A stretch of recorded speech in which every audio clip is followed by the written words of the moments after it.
Alrighty, guys. Good evening. Hope you guys are having a wonderful evening so far. Hi. Happy fucking, was it Tuesday ones? Happy Tuesday ones, guys. Mm-hmm. Tonight we're going to be doing more of the OWs.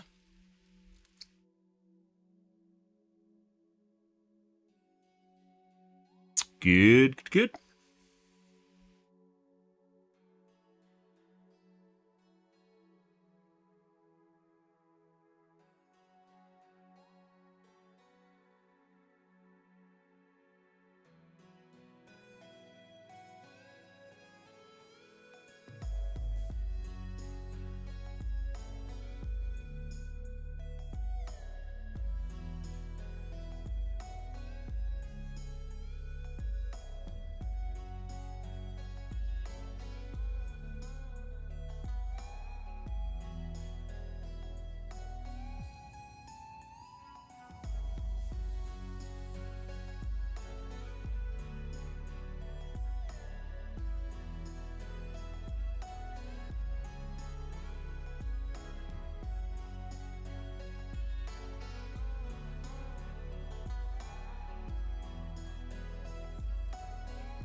Okay.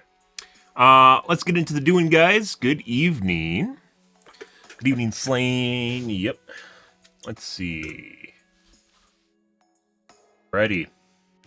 Looks like we're winning. I was making people angry this morning off stream by playing well, like flipping out. So that's good. That's good. That means we're doing well. When people get pissed off at how like you're playing a character, that means you're doing well.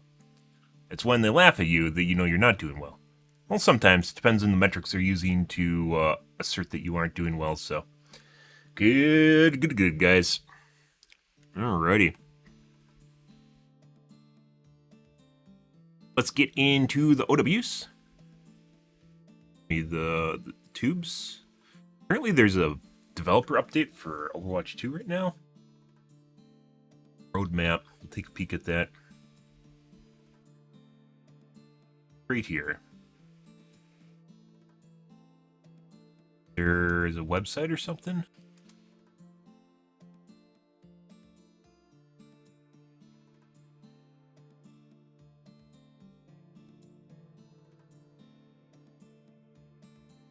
So they canceled PvE. Where's the... There has to be actual post somewhere.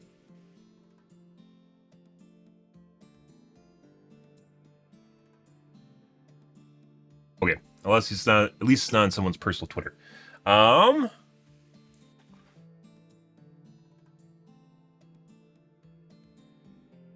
gonna go get my coffee, guys, and we're gonna take a peek at this. 1 second.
Alrighty. I got some water in my shirt.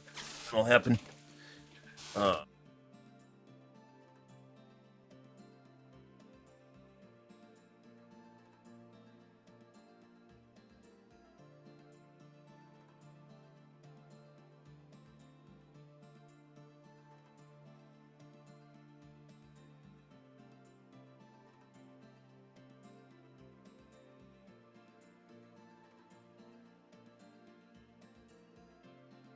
Hmm.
Okay.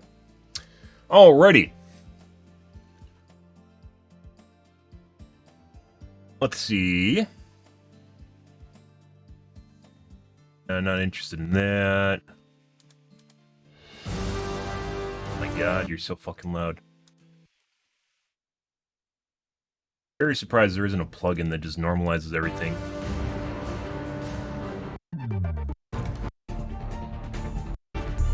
Alright. Matt Mr. X here, joined Gamer Hero Design, some guests who all worked on Starwatch, which you guys have all been able to enjoy in game a little bit. Joined by Jesse Yang, gameplay Haven't played it, engineer, not interested Tess at all. Kleeman, associate game designer, Good. Hero Design, and Chris De La Pena, senior expert audio designer. How is everybody doing today? Great, thanks, Matt. Gonna add more than pretty 8 good. audio channels, Doing awesome. so Yeah, sounds don't this get is gonna be cut cool. out that are really important. Starwatch is unlike anything we've kind of had. It's like PvE, but PvP with like some cool story type stuff.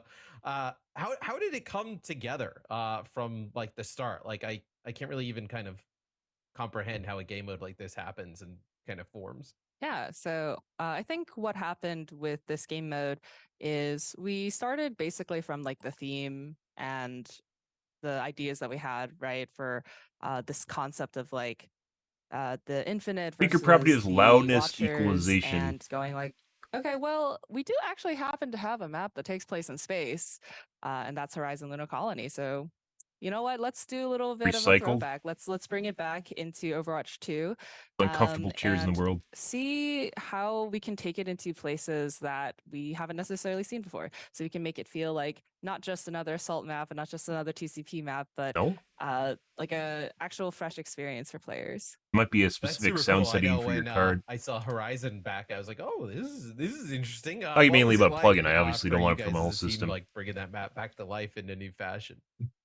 It's really like cool to get to see it again because we're putting it in the arcade mode, Oh. putting it part of a limited time event. So I think the new context really will help players see it in a new light. And then on top of all the cool new spicy stuff we added, Not what to I the expected. mode, overall helps it like reform into a completely new experience.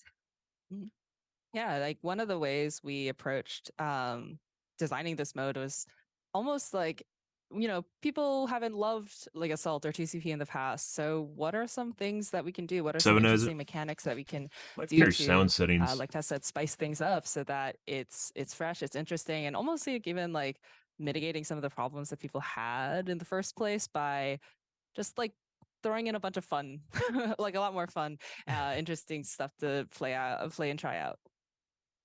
Yeah, so obviously it's not 2CP. Chris, can you explain kind of like how the Starwatch mode plays out? Sure. So, like you said, Matt, Horizon is a 2CP map. And what we've done with Starwatch is we've added 2 more control points. So you have 2 more control Double the points. CP. Exactly. Yeah. So it adds some variation to the map type, makes it a bit more dynamic, and yeah, it's a great experience. And there's other like gameplay elements, right? Like in the mode itself, turrets, grabs. So I'm going to point out here, guys, why assumedly transgender? Why does only one of them have an LGBT border, and why do they have a border in the first place? Why does that even matter? Not quite sure. I guess the other three are just normal folks, and they aren't deserving of special treatment. Very weird. This is the time we live in, guys. Like different types of things. Like how did I'm super curious, like when you guys first started like playing this, like how do you start to just add different things to the map and kind of have it come to life? There was like a whole list of like, here's all of the cool like hazard I don't elements we know. could I add, mean, and the ones that we're going to they see in the game are things specifically like low picked these gravity, guys to be here, the right? There's a turrets. lot of There's going to be developers these at Blizzard. They barrels that if you specifically destroy picked them, it these releases 3 Zarya's people to be here, graviton 4 surge, people. and traps players anywhere near them. And you'll even see like Doomfist AI that will be helping the Watcher team. And I think we kind of looked at the So, list and we thought like, and it what probably would has a lot to be do with like their the most lawsuit fun, and we kind of started and the with way they're that. And I being think we just ended up finding marketed out that as, everything I we were guess. adding was fun, and at some point we had to stop. This is a And so big that's deal kind for a how lot we of got people, our so list. Were there any that you guys tested that you were like, oh man, this could be super cool, that you were like, maybe let's try something different? I'm always curious of that. Oh, I one thing I can remember is so you know how like there's normally those gates where you can like go out into like space and what have Yeah, you. yeah. We were originally like, okay, what if we could like press a button and that actually became like a vacuum where you like got sucked out and then just died. Like because you got pulled into space, like you press like some player presses a button and you just Yeah. die to the vacuum of space. We kind of threw that out because we thought it might be like a little too gimmicky, a little too specific, like Yeah. location specific, and but I think that what we landed on was still pretty fun. Oh, I love hearing wacky stuff like that. I can imagine like there would have been like Sombras in stealth, like going and just like hitting the button, just like sucking everybody out, into the kind of just void of space. And uh, Chris, obviously, like the sound design for all of these elements, like as it's starting to come together, I don't know if how we're do gonna you watch kind all of this. This is create basically like just that about Star sound Watch, and what just kind I of really different? don't actually care about. Like, this is kind of a gimmick that's tacked onto the game, so yeah. Another arcade mode. I think we're gonna fast forward here past Star Watch.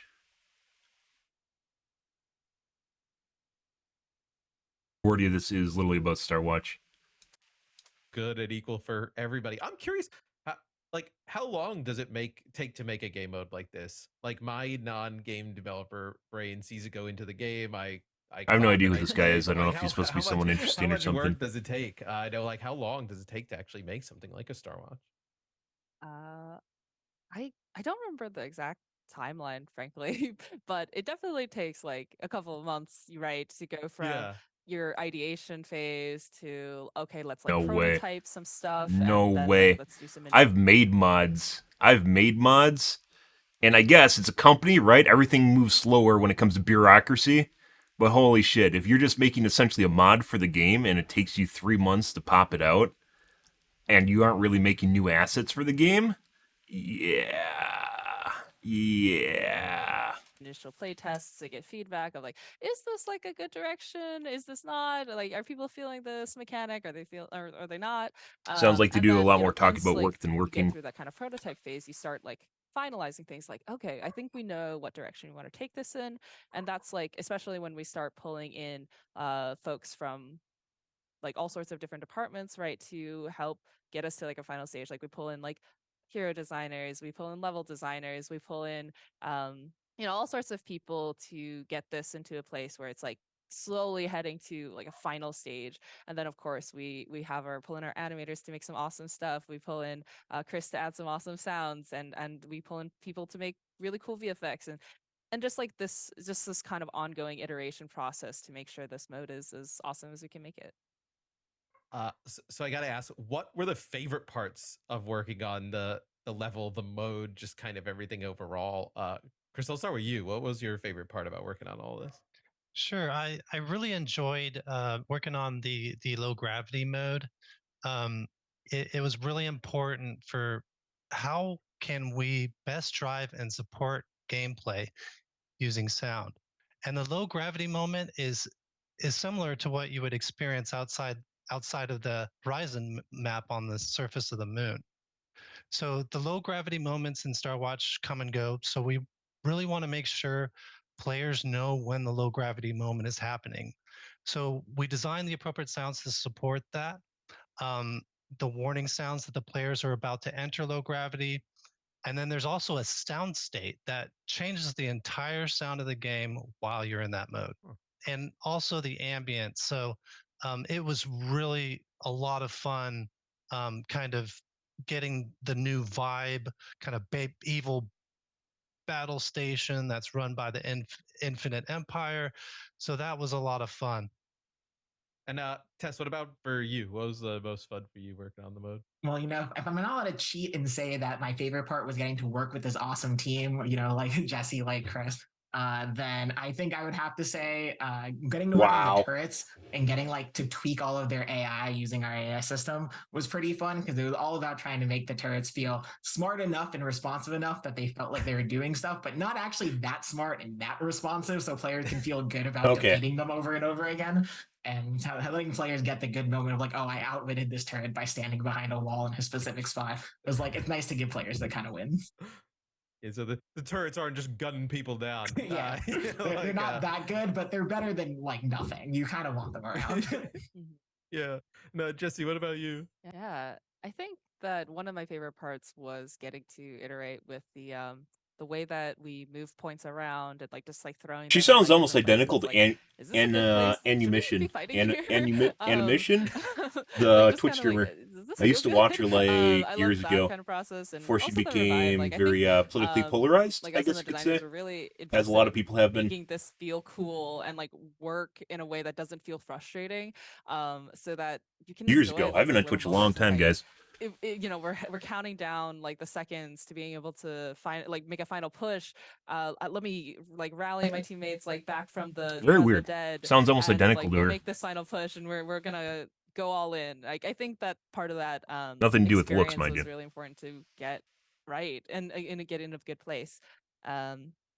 Yeah, and other than that, I mean, I will also cheat like Tess and be I do really just enjoy getting to Oh my God. support all sorts of to do awesome things. Or not hitting you Not here to hear about how you're jerking off your staff. too Keep hard. going, Is please. there anything else you hope players pick up on that we haven't talked about? Our composers did an amazing job for the music. It really sets the tone. So I'm hoping players get to enjoy that. Also, there's some cool little details. If you go to some of the windows in the map, you can. The listen roadmap and you is might literally hear the 10 sounds minutes a of this space 50-minute fighter, video. Battle taking place while the watches are attempting their rescue against the Infinite Empire. So, Okay, we're gonna fast forward lots here. of little details that.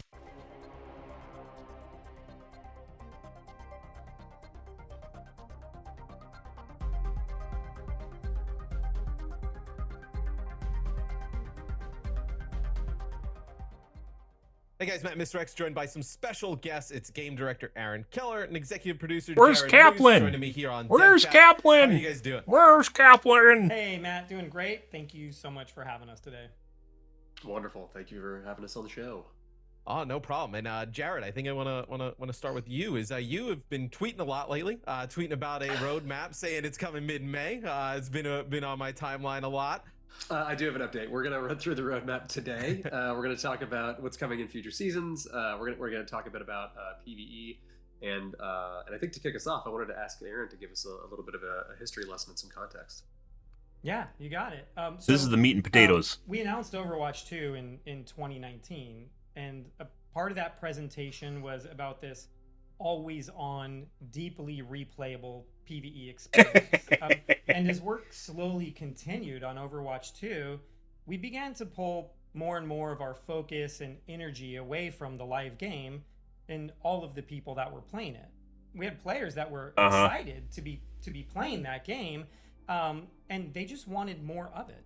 So we had a difficult choice to make. We could continue working on our original vision for Overwatch 2 without a definitive end date in sight, or change our strategy and get something in front of players sooner. We chose the latter, and we released. What I'm actually kind of curious about is what they've been doing for the last 7 years since Overwatch 1 came out. Like, the big portion of Overwatch 2 was supposed to be PvE. That's what they're selling everyone on, was PvE. And obviously you chuck out a year for COVID, right? Just gone. But that's still like 7 years ago. Like, what the fuck have they been doing? Overwatch release date 2016, 7 years ago. Yeah, Overwatch came out 7 years ago, guys. Throw out a year for COVID, and like the updates stopped probably about 3 years after Overwatch came out. 2 years after Overwatch came out, they stopped with the updates, and they said, "Oh, we're going to save them for Overwatch 2." And then Overwatch 2 rolled through, and they didn't really bring much of anything. Push came along, which is just a shittier version of 2CP, in my opinion. I'd like to have both of them. 2CP isn't terrible. It's just the fact that sometimes it ends in a draw, which isn't a problem. Do you like walking more? Then you want to play push. Do you like fighting more? Then you like 2CP. But they just chucked it out. The baby with the bathwater went out with that one. A lot of questionable choices in Overwatch 2. And then they just applied a bunch of fucking filters to the game to make everything look shiny and shit, which this is a competitive first-person shooter, and you shouldn't have problems seeing people in the game.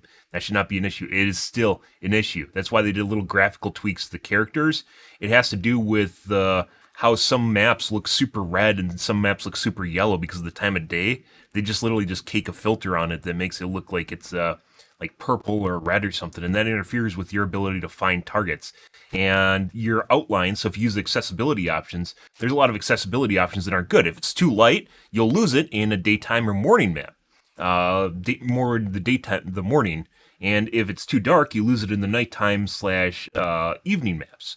You lose your outlines, and that shouldn't be a thing. And you can't change it between the matches, so you can't even manually fix it as a player. Like, once you're in the match, you can't change the setting. It's just there. Don't know why, but that's what it exists. And the kill cam will change. You can see the changes in the kill cam, but you can't change it yourself.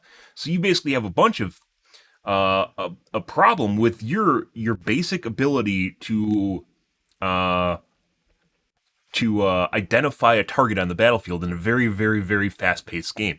Team Fortress 2 had a whole blog about this, how they did silhouettes, and Kaplan even talked about this too. They basically copy-pasted that from Team Fortress 2, which is really good because it's a really good idea, where characters have noticeable silhouettes that you will be able to immediately discern who that character is from someone else. Team Fortress 2 has that fantastic.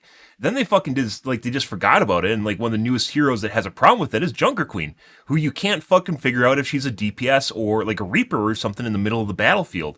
That should not be a thing. It is a thing in the game. That's poor game design. And from a AAA company that's known for making fucking phenomenal games. For some reason, over the last 7 years after Kaplan left, Kaplan left what, like 2 years ago, 3 years ago? After Kaplan left, just completely just lost sight of this concept that is very, very important. It's like the game designers don't even play the game. I know that's a meme, but it makes a lot of sense. You need to be able to pick out someone. When you turn really fast, you need to be able to pick out who's in front of you. The original characters, no problems. A lot of the newer characters, no problems. But the newest ones are when we're starting to have issues with that. And tanks have a very specific bulky nature to them. Reinhardt being the biggest example of that, as you can see here. Reinhardt being the biggest example of that. And when you have a tank that is the same, very similar silhouette as a DPS, that's a problem. That's a fucking problem because you need to be immediately able to pick out who is who. And people, there's posts about this all over the place. And the first thing I mentioned when I saw Junker Queen was exactly that. She is very difficult to pick out when you actually see her and you play against her. You can, and you after you see it, it'll be like, oh, but that's still like a fraction of a second that you spend processing who's in front of you. And sometimes, even today, I'll still sometimes randomly ult just like Junker Queen because I thought it was a DPS when it wasn't. And obviously, I do ult tanks a lot, but that depends on what's happening in front of me. It's a problem. This is not an atmospheric single-player game where you just run around and do whatever the fuck you want, and it really doesn't matter. There's very specific, stringent requirements that are required for an FPS, specifically a highly competitive FPS. And I don't think having easily identifiable models is a problem. I don't think that's something they're like, oh, we can't do that because it messes around the style. You could add bigger pauldrons to Junker Queen, make her shoulders bigger, make her, I don't know, put armor on her hips. Like, you don't need to make her model bigger. You could just make her model bigger. You could make her fat. It really doesn't matter. That would be affirmative action. Body positivity Junker Queen, right? I guess then she'd just be a Zarya. But they just like missed the memo on it. So I don't understand it. It's very, very weird. And then like this, you get shit like this. You should not be blinded by the sun. This is obviously CG or something that's not going to be in game. But even in game, depending on what map, like Gibraltar, if the morning on Gibraltar, if you look towards the dropship from the point one from the dropship over the top of the buildings, you will get blinded. It is next to impossible to pick people out. If you're at exactly the right angle, you can't see shit in front of you, especially fast. It just doesn't work. That shouldn't be a thing. That should not happen. And it is. You can't turn it off. It's just part of it. Released Overwatch 2 last October with new heroes, new maps, new modes, and regular seasonal updates. But the power more than bloat for that, supports the is also shooter insane value- too. We're the newest. You should not fear dueling a support as a DPS. Like, if you're competent as a DPS against a competent support, you should win, or they should be able to run away. Because they're support, they're DPS. There are characters now where you'll lose it. Anna used to be one of the only characters that could easily do that. She still can. Especially if your sleep dart's up, you're dead. And the sleep dart has a giant hitbox. You can go test it out for yourself. In Training Grounds, it does not reflect the little dart. It is Mercy's projectile, which is basically like 4 projectiles stacked up next to each other. It is huge. It is ginormous. And if you test it out, imagine the actual in-game projectile matching it. There is a lot of give as far as hitting a sleep dart in the game. It's insane. They don't need to be accurate at all. And that's also a problem. That's one of the reasons she can just win a 1v1. Putting aside her biotic grenade, which is very powerful too. If she sleeps you, you're just dead. Yeah. And then there's characters like Kiriko that now can just duel you. She's the only character in the game with 3x multiplier for her headshots. So she just flings fucking headshot level shots at you, trying to hit you in the brain. And if she lands a headshot on you, and you're basically dead if you're hurt at all, because it's a 120 damage headshot. And all she does is she has a small model. She just dupes and like jukes back and forth constantly doing that. And then she'll throw down her invulnerability. And then if you get her low, she'll just teleport away. And yeah, that's pretty straightforward. Baptiste can just hands down win because he has a biotic field, which will take majority of your time in a duel against him, in addition to his self-heal and his jump. Yeah, and he has a 120 damage gun, which is 20 DPS lower than McCree, which is 143, I think, 23 DPS lower than McCree. Yeah, and there's no real downside to using it. That shouldn't be a thing. That should not be a thing. But here we are, and pretty fucking insane. There's another one. What's getting one?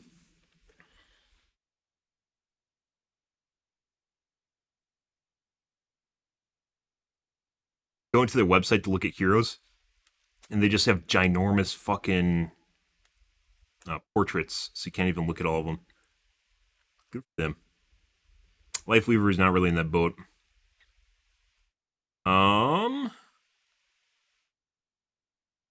Moira also has a very high chance of killing you, or she can teleport out.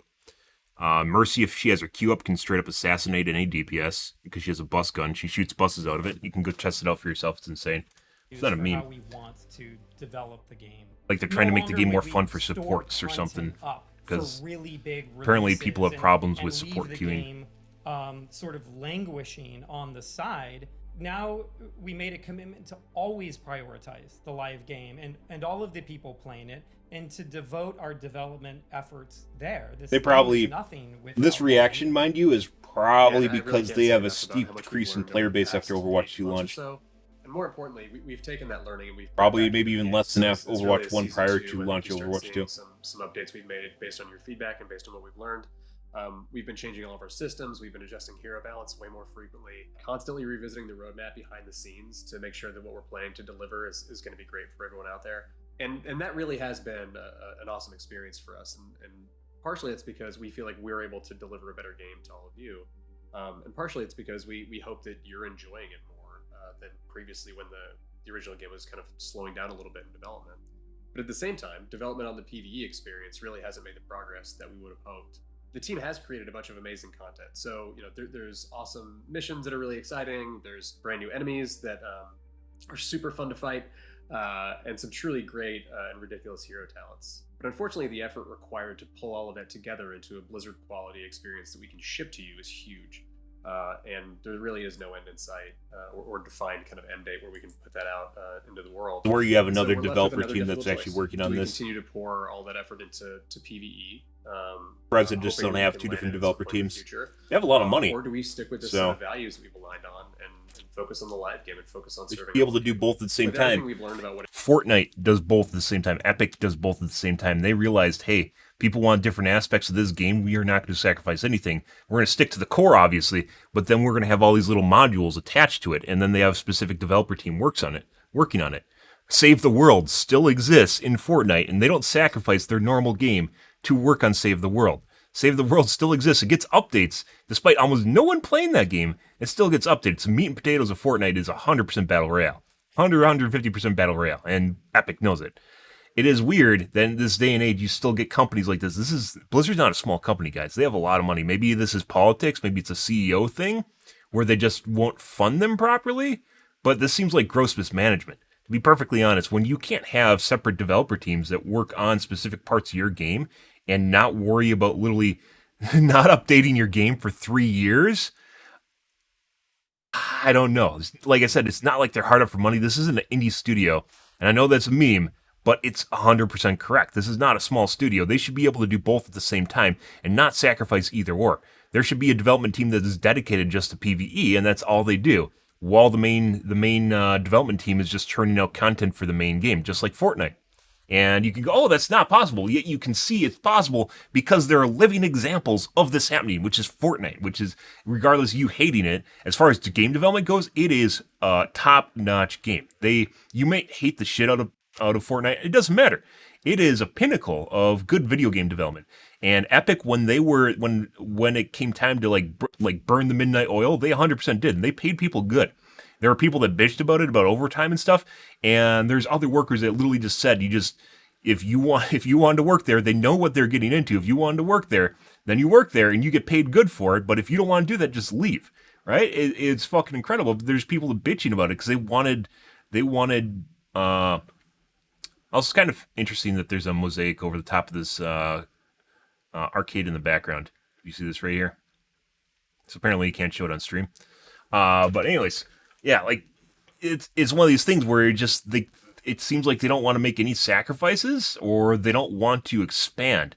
And Blizzard has done this multiple times. There is a time where there just weren't any new games. Prior to StarCraft 2 coming out, there weren't any new games. They did like Vikings and stuff like that, but they coasted for a super long time on World of Warcraft. Super fucking long time on World of Warcraft. And I don't know. This is like, maybe it's like Valve over there now where just people just do whatever the fuck they want and nothing gets done. I don't know. I really don't. But this just seems like it is what's happening to Blizzard. They shouldn't be like an indie company where they're like, well, I mean, we could spend time on PvE, but we really need to work on our main game. This shouldn't be an asset like we don't have enough resources to accomplish this sort of ordeal. They're a big company with a lot of people. Very weird. What it takes to operate this game at the level that you deserve, it's clear that we can't deliver on that original vision for PvE. But they should be able to. 2019. What that means is that we won't be delivering that dedicated hero mode with talent trees, that long-term power progression. Those things just aren't in our plans anymore. And we know that this is going to be disappointing. Even Valve released Man vs. Machine for Team Fortress 2 after years. I don't know if you guys, it was actually pretty polished for what it was. And there's like a handful of people just working on it. Like I said, I have no idea why they can't accomplish PvE for Overwatch 2. It should just be seen as a separate game. Have a development team working on it that just is working basically on a separate game, and then you have the main team that's working on Overwatch 2. Pointing to many of you, which is why we wanted to bring it up before we talked about the roadmap. And to be perfectly honest, it's been really difficult for many of us and a lot of folks on the team who've poured their heart and soul into that stuff. Going forward, though, rather than doing... It sounds like they're breaking up the assets, though, which is what's part of the roadmap, is they're going to deliver parts of the PvE game mode throughout basically the roadmap is what's coming from what I've seen so far. A big one-time PvE releasing, and rather than pouring all of our efforts into these singular releases, we're planning to make co-op gameplay and co-op experiences just part of our live roadmap. So we want you to be able to experience it more often and with more variety than we had originally announced. We're going to be releasing our first major story-based event featuring a new set of missions, and it'll kick off a brand new story arc for Overwatch. And beyond that, we have a lot more co-op features planned. Some canon and some very not canon. And we just want to give ourselves flexibility to explore the universe of Overwatch and its cast of heroes and villains, as well as just try new things. We're going to continue to find the most exciting ways of bringing new experiences to the running game on a I wonder why frequent Kaplan and left. consistent basis.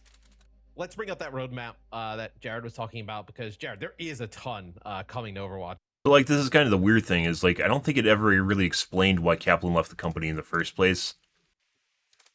Not that it's really drama. My guess is basically there gets to be a point when you realize you can't accomplish what you originally set out to accomplish due to a lot of different reasons. Probably bureaucracy, so a lot of red tape or yellow tape that just tries to hamstring you, and then all of a sudden you realize that you can't actually do anything that you wanted to do. And my guess is that was where Kaplan ended up. And that's basically when the game just kind of turned into the shit show that it is now.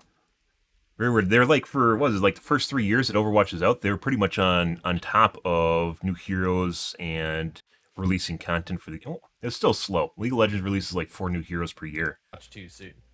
Yeah, it's kind of ridiculous actually when you see it all laid out like this. Let me just do a quick run through. There's a lot to absorb, and we'll be talking a lot more about this in the coming months. But in season 5, you see us dip our toes into that very non-canonical storytelling that Aaron mentioned. And we're not talking about all the details of what that season is going to be like, but it's going to be a brand new experience with a really cool, very integrated narrative for the Battle Pass. A bunch of new features and playable experiences, plus a bunch of returning favorite features. Season 6 is going to be the biggest season we've ever released, and arguably the biggest live release in Overwatch history. A ton of great PvE story content. Oh, they're Also, upgrading new the firing support range. hero, new Training game range? mode that's going to go into unranked and competitive playlists. Season 7 and 8, we have another hero. Player progression system. I hope that is not like buffs to characters just based on you playing the game. Tank coming this time. New control map. There's a ton to look forward to. This is like 6 months I know, out. when I see the roadmap, I like jump from like one side to the other. I'm like, oh, that looks cool. But then what about that? Like, oh wait, well, hold on, what's this? Where I gotta ask you guys, starting with Aaron, what's one of the things that you're most excited about coming to Overwatch? So they aren't just going to go through and talk about each one of the little icons on the board here and what it actually means? Because they didn't do that, did they? Too. Yeah, I have the same reaction when I look at something like this. It's just so easy to get lost in all of the details. I would like to talk a bit about the story experience that we want to deliver and how we want to kick off this new story arc for Overwatch. That's going to come with a whole new set of missions and cinematics, and it's even going to come. So my with, guess like, is this is new salvaged story PvE features for the essentially. game, like a lore database that players can unlock over time. And then additionally, we're going to be running a PvE event that season with a co-op replayable mission that's going to take place in a new section of King's Row. And then on top of all of that, a new single player version of a PvE experience where players are going to be challenged as individual heroes to run through courses and get the highest score possible. So it's going to challenge aim skill and the way people use abilities in order to be able to get to the top of the leaderboard and compete with friends and everyone else. His dresser that'll be drawer's cool. open. I can't wait to message you guys and ask why I'm not higher ranked on those leaderboards. But feel free to block me when I do that. Jared, what about you? Yeah, I'm. My answer is kind of a cheat. When you ask one thing I'm excited about, Don't say your staff.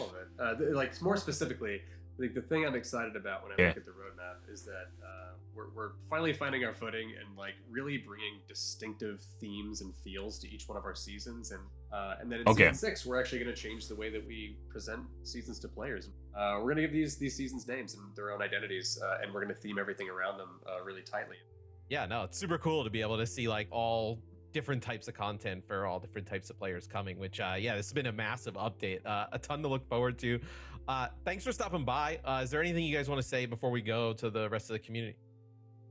Yeah, I'd just like to give. So they didn't actually take time to big explain thank anything? you to all of our players and our community. We've talked a lot today about how our overarching value, our overarching goal for Overwatch development is to always be putting new things out in front of the community and to be supporting the game in the best way that we possibly can. That's what this roadmap is about. It's about showing you all of the work that we're putting into this game. So thank you everyone for playing. Thank you for your commitment to the game and all of the feedback that we've gotten. All right, Fake Kaplan. From all of you. Yeah, couldn't have said it better myself. Thank you to everyone in the community for playing. Thank you for supporting each other. Thank you for supporting our team. Can't wait to hear what you think of everything we have coming. Please do send me, I don't know that I need to ask you, but send me more of your feedback on social, and look forward to seeing you out there. Yeah, well, thanks again, Aaron and Jared, for stopping by. It's I don't know if always this is great actually an chatting. Tons Overwatch to look employee or forward who to. this is. And guys, check out Starwatch. Fun to do. We're going to be running a. See you there. Yep. All right. Great to see everyone unanimously agreeing that this decision is horrible.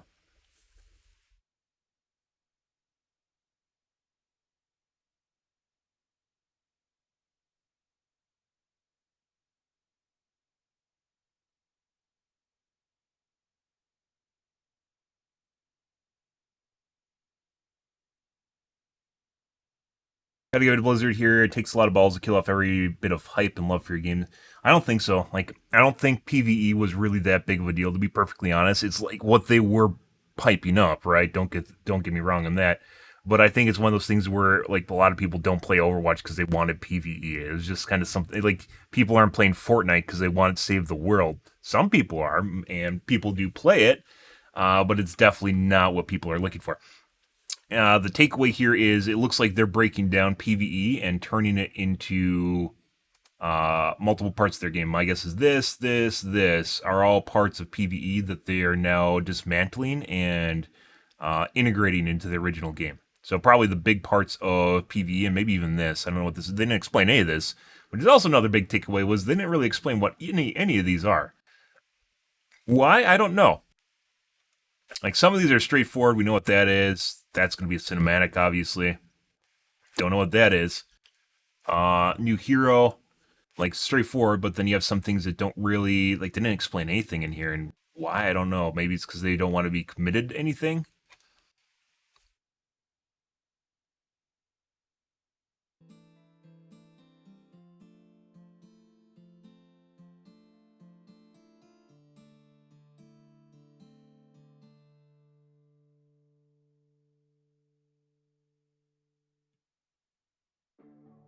Skill trees seem to be the most unique and fun aspect of PvE. Really disappointed yet again. Skill trees can really mean anything.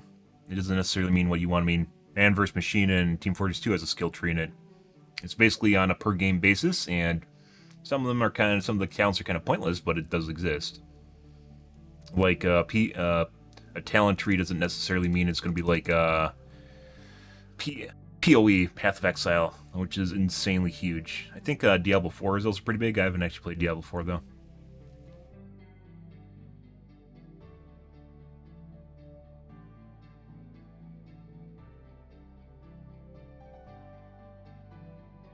But this might as well release what they built.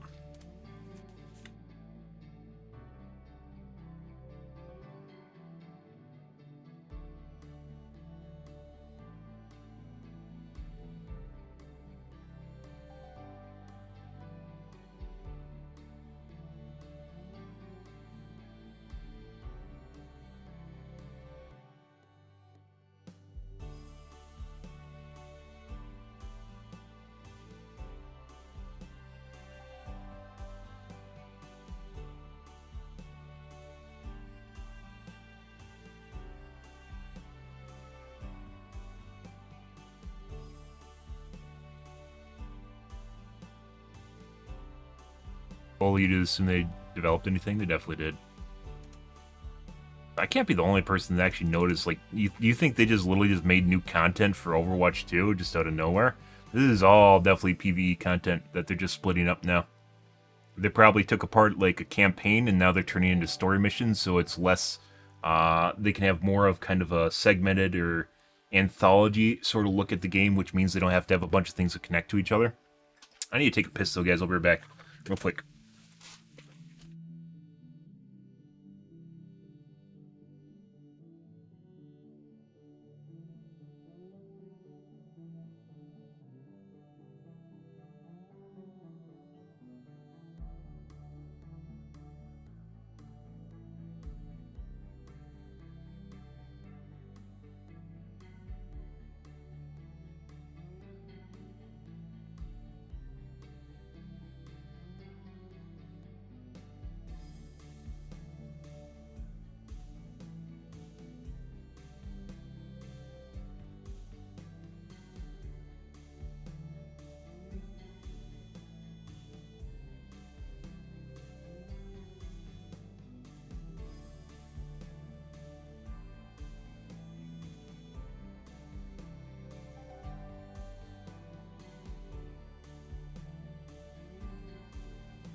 Oh, anyways, a lot of just knee-jerk replies. Nothing really of interest here. It's kind of weird because a lot of these have upvotes, but basically just people sharing sentiment and emotional sentiment.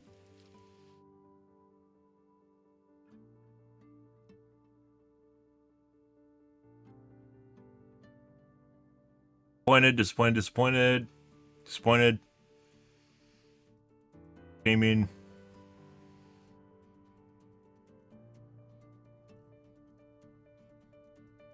Okay.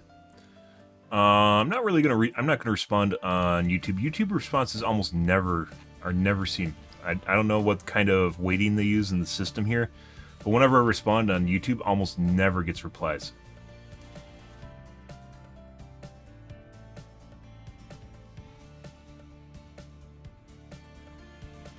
The whole reason for Overwatch 2 was story co-op mode.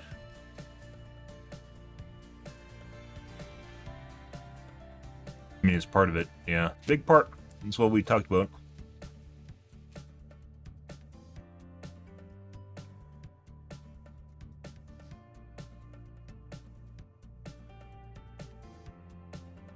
I mean, they did change, get rid of the whole system, sell battle pass and skins.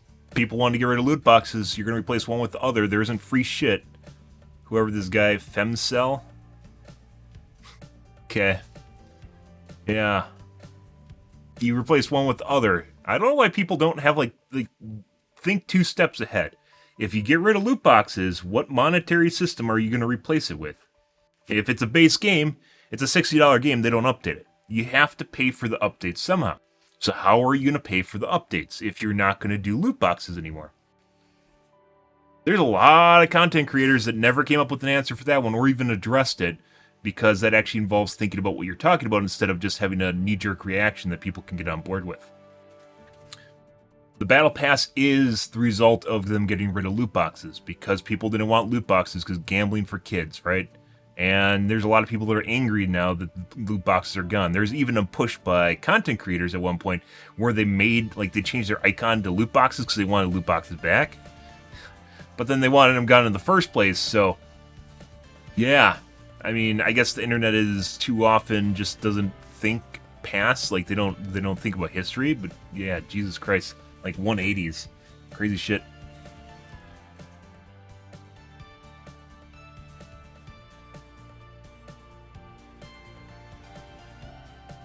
I just got my 2 kids into Overwatch with the Hope co-op missions together. Why would you get them into a game that doesn't have co-op missions yet? Like, are you planning on playing co-op missions in the future to a game that has nothing to do with co-op missions right now? Like, fucking go play Borderlands or something. Why would you even do that?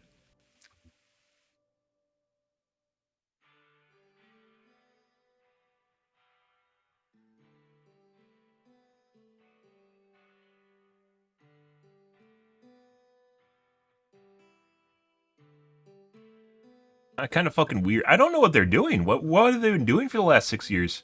7 years. 6 years if you exclude COVID. Which even then is kind of, that's giving them a lot of leeway. Where they just didn't perform any work during COVID. Probably why work from home ended, because they literally don't do anything.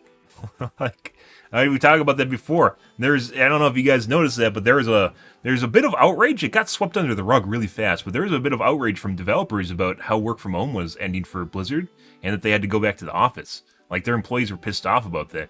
But it honestly just seems like they don't do work. It's like another Twitter prior to Musk taking it over. Fucking weird.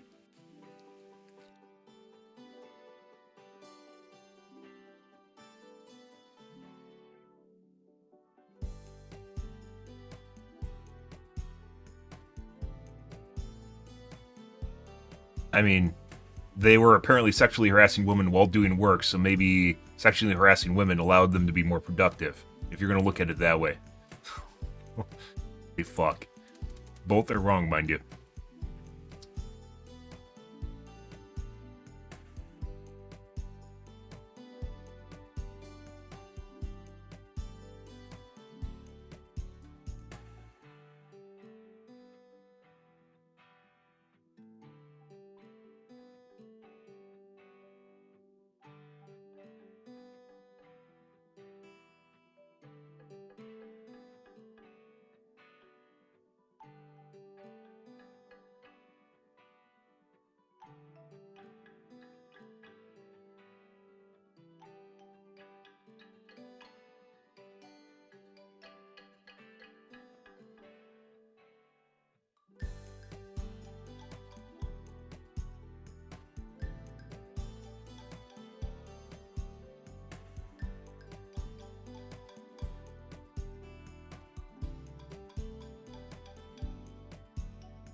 I don't know. The cinematic, it's like kind of the big things on here. Like a cinematic isn't. They have a separate team that does cinematics. This is even the Overwatch team. It's not like Overwatch has their own cinematic team.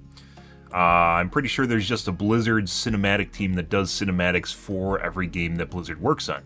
They do everything. They just do it all. And I don't think Overwatch 2 has their own cinematic team. So this isn't even for. This is even part of Overwatch 2. This is the Blizzard cinematic team. Pretty sure on that. I don't know for certain, but I'm very certain, very sure that there's a separate team just for the cinematics. So that's not even that big of a deal.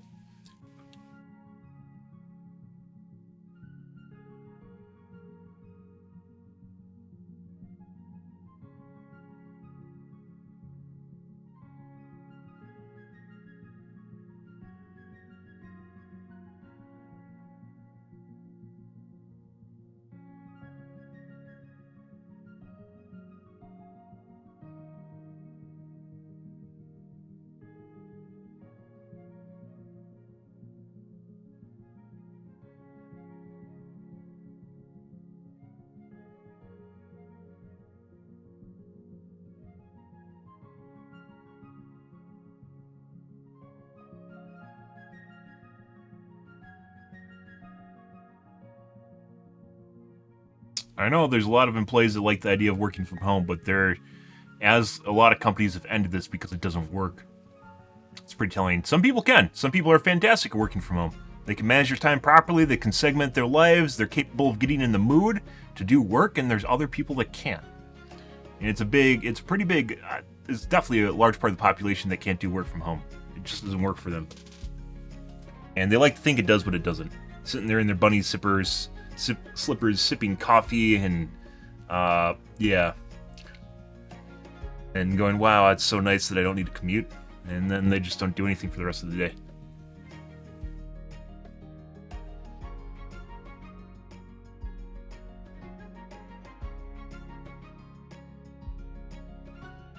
We're gonna catch hate because there's people who, like, don't blame the employees. The employees are the one fucking working on the game. Who else are you gonna blame?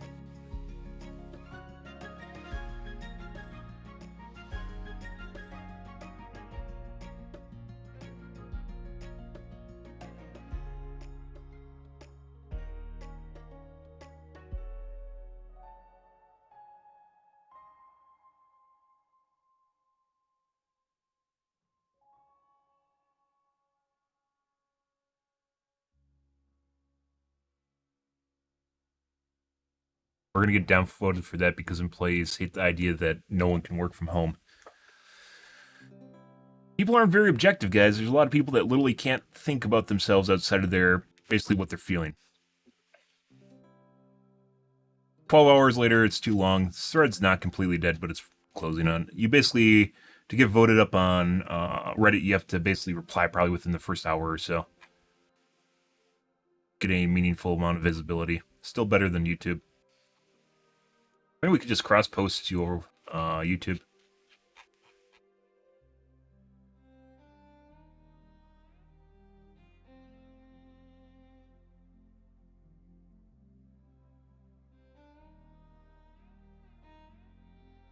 Even me times. Okay.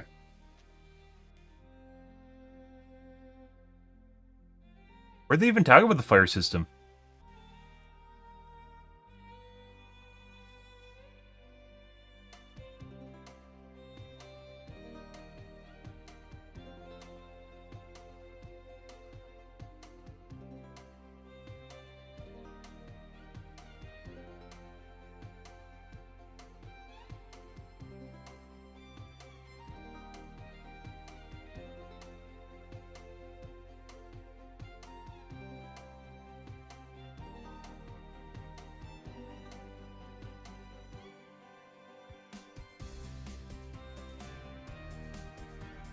Use you.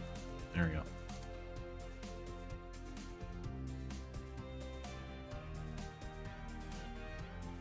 It says more comments. It's kind of funny when posts actually get posted prior to the moderators doing it.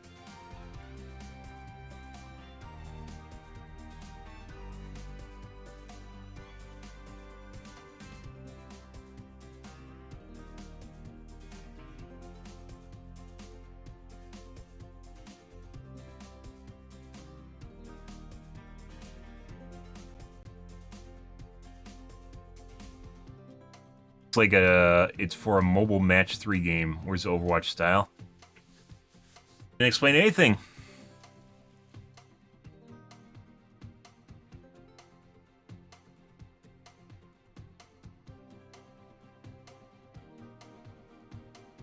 Dev chat. Ooh, fan art. Oh my god, cosplay. Her hair literally looks like it's made of plastic. Fuck's that?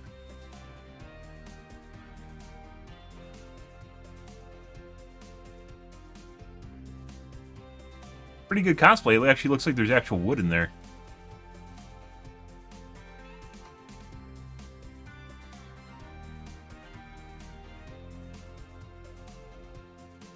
You look like an action figure. Yep.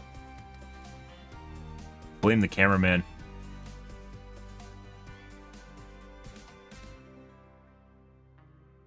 Also the hair. Like I said, the hair definitely looks plasticky.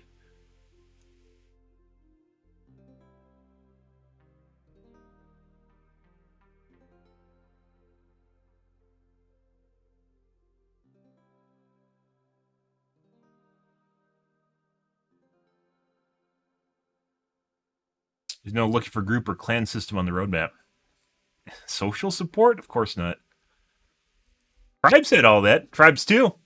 Yeah, 2 decades ago had all that. Had a mail system, had guild support, social support, chat systems built into the game. Yeah, in-game mail? Oh my god. Yeah. Forums, everything built into the game. Incredible, right?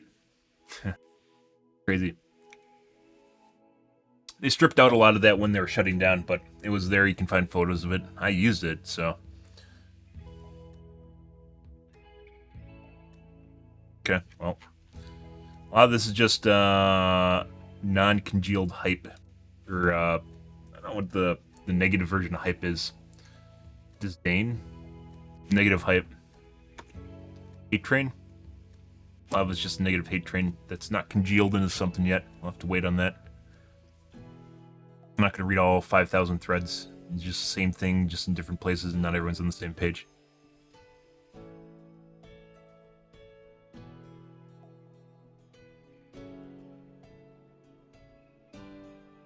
People still angry at Asus.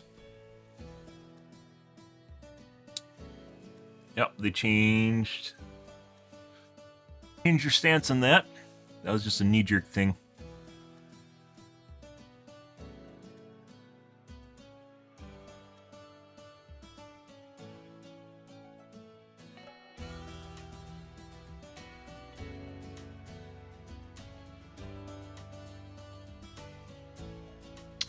Okay. Video Reddits.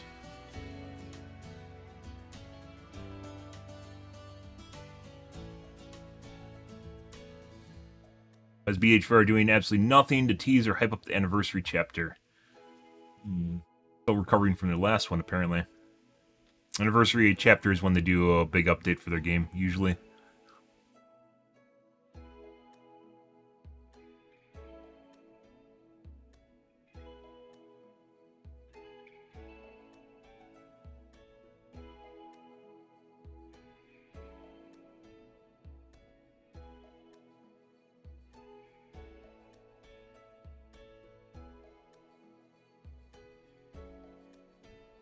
Okay. Let's move along.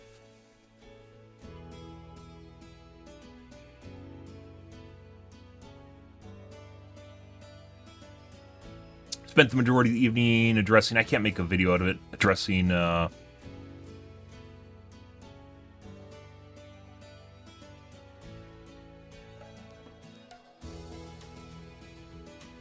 do you want to take a look at this? He changed the photo. The other photo was actually better. Good.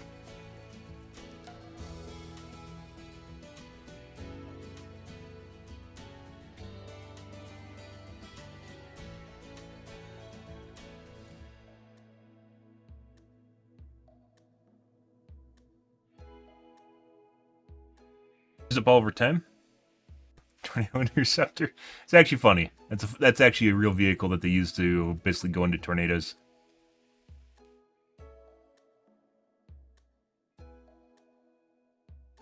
Anchors itself.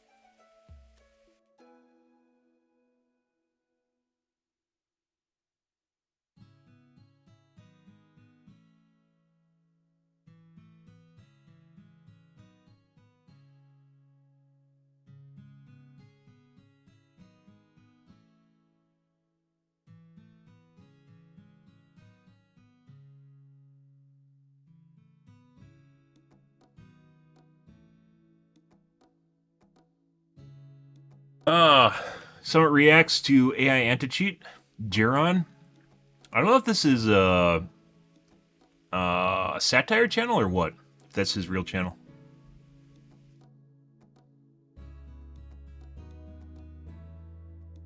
Settings. No. Take a look at the Sly Voodoo brick. Don't have time.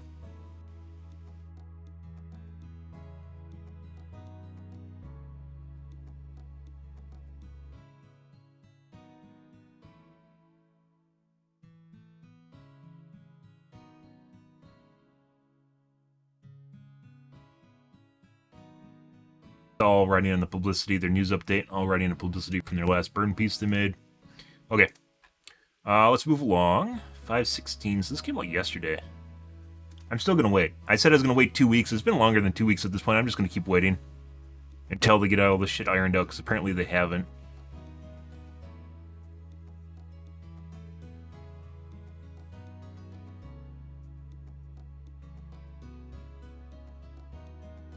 Yeah, probably maybe even more, maybe 2 more weeks here. That's usually about how long it takes them to release an actual BIOS, so.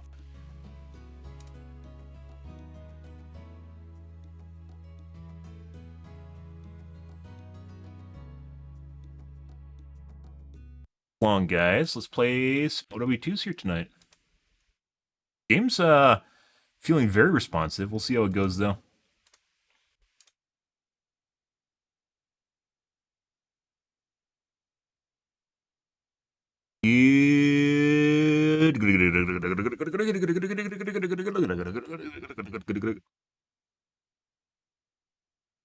Actually, thinking, just kind of as a disclaimer, kind of thinking about streaming it to a different service, guys. Multiple services, actually.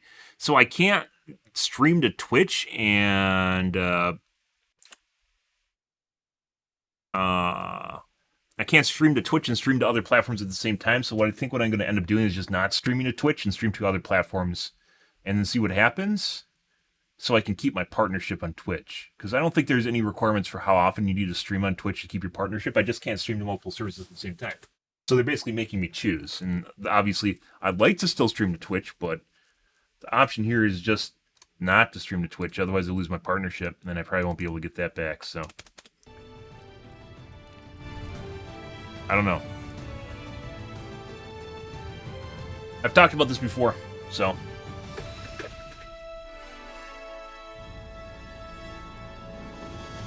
You aren't required to stream a certain amount of time, as far as I know, to keep partnership or affiliate. So I'll just basically leave my Twitch channel to fallow and stream to other services. What happens maybe a month or two. Which actually isn't a big deal. I mean, you can still find me on other servers. Probably stream to Facebook Gaming, YouTube Gaming, Kick, and then I think there's another Trovo, which is a Russian one. Probably get some feisty Russians. See where that goes.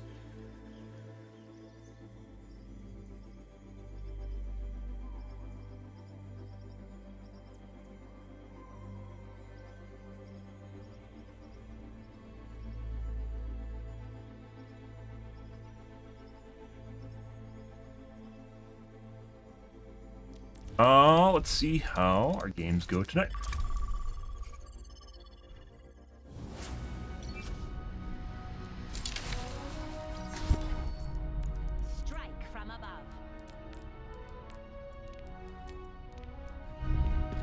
Kind of funny, like some of the things that they actually introduced Overwatch 2, they have to roll back on, like UE changes and shit. I really hope they roll back on the fucking stylization of the game, too. Because it is, as we talked about in the video, it is absolutely horrid to,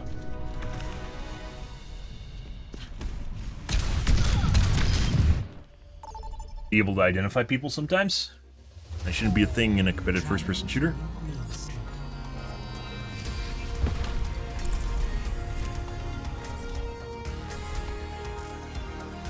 Brooke.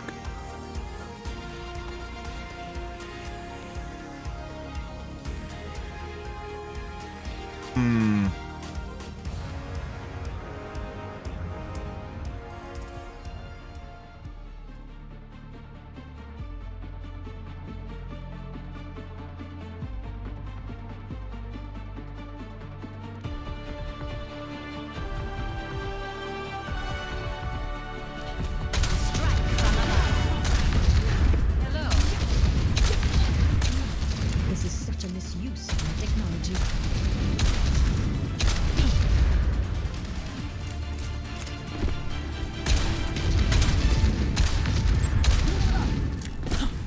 Greetings. 4, group up. 3, you're welcome. 2, 1. Objective unlocked. Here. Go my way instead.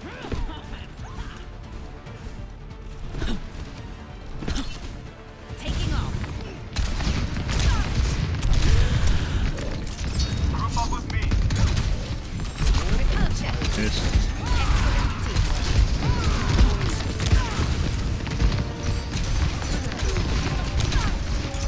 very accurate, McCree.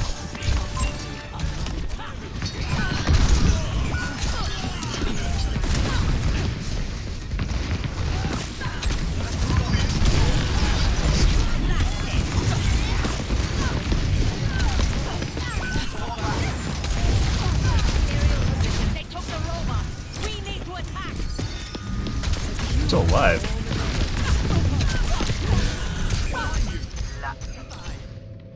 Good.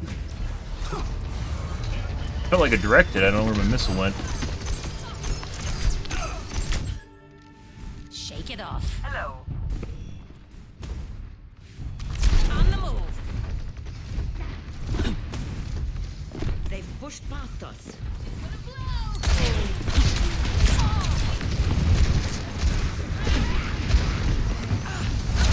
System repaired.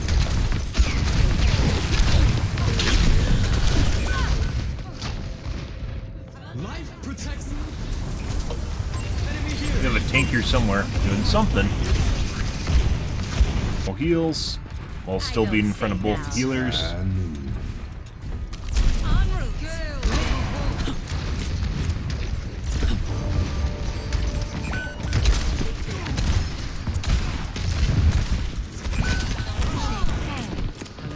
On here. Yeah. Double. You don't have Huh?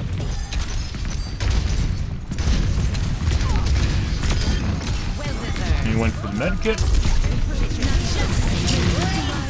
Whatever reason, she just used her ult. She didn't need to. There's 5 of us there. Now. Let's get pushing. Wanted to make sure the tank died without killing me. My ultimate is charging. Increasing altitude. En route.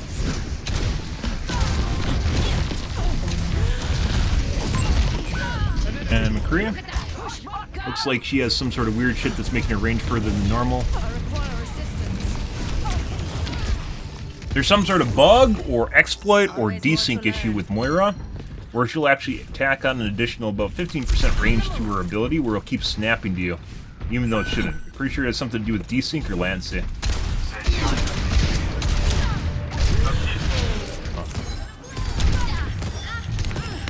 Excellent teamwork. Establishing aerial position.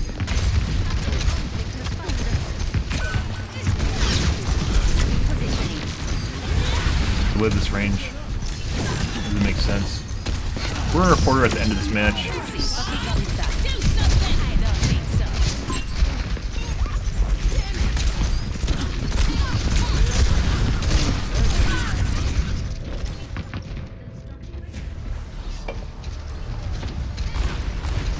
Pre-aim, possibly cheating. Returning to battle. Taking off. Life protects life. I see an enemy. Fucking kill her. Enemy over here. Fucking kill her. Someone can stop me. Hopefully people will eventually figure out the protocol. If she keeps getting pinged, just keep firing at her till she's dead. That needs to be a thing. I'm pretty sure no big streamers have talked about that.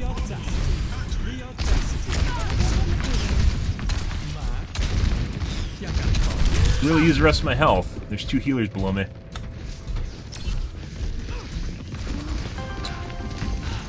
Yeah. One is the good healer too. Shake it off. The enemy has claimed the robot. En route. Good.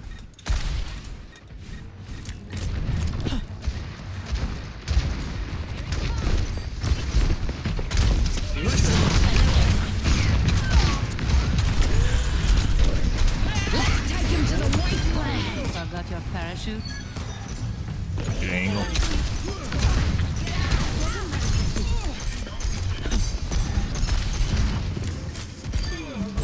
Over here. To fight back. Over here. Of course. Good. We're pushing the barricade. Come along. There's some McCree. No, an Echo. Okay. I don't think so. Increasing out. I see an enemy.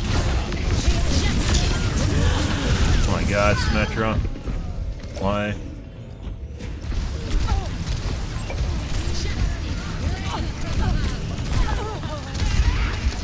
Whatever's prompting her to put down her wall is the same thing that's prompting me to, ult.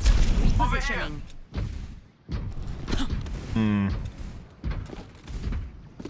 Guess technically I kind of use it defensively? Life protects life. Not really. Taking off. They're invading, so.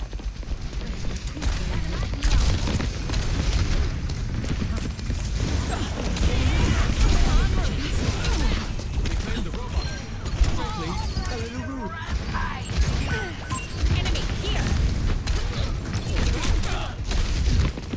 Why did she do that?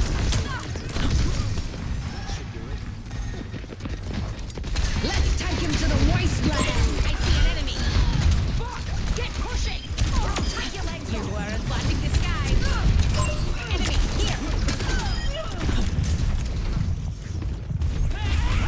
Pick up your feet. We're moving. Starting to get her shit together. Good. I wonder if this has to be something to do with Lancet. Like the latch range on the fucking Lyra. I'm very sure it's something to do with Lancet. I don't know if people know they're doing it, or if it's just something that's weird that happens. Where the fuck did my E go? Fuck off. Enemy over here. Dead. Dynamite launched. Fire at will. Let's show him some air power. On the move.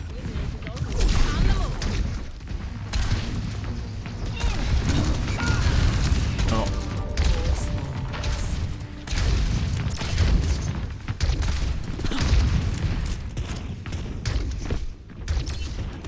He has bubbles, so I'm not going to shoot at her. It's waste.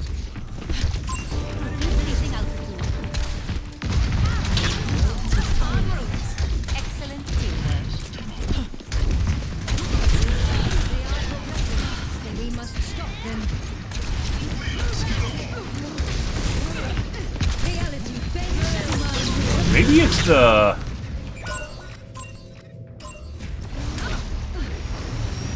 God. Maybe Symmetra knows I'm going in and she's trying to ult on me to give me an advantage. I didn't think of that. She could actually just be ulting to help me. I don't think so, but maybe. I finished my project.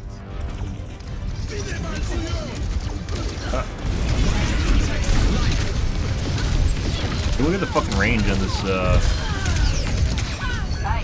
Moira. She council? No. Take cover. The tree is gone.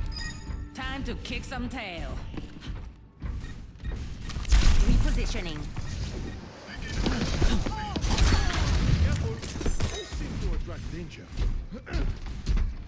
The audacity. 60 seconds remaining. Aerial positioning underway.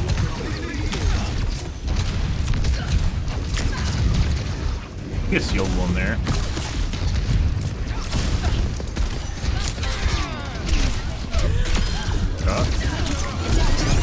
Engaged. Symmetrical. I believe the robot's better off without. Don't you?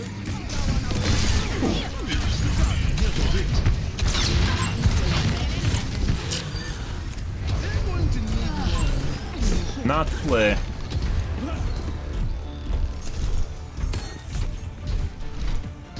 The audacity. My ultimate is No mercy? Nope. 10 seconds remaining. pushing the barricade.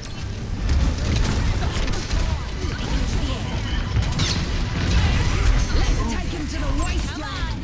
Just a little more. Terminated. Stay with the robot. Do something. No! That's really stupid that he does so much fucking damage when he hits you direct. For the love of God.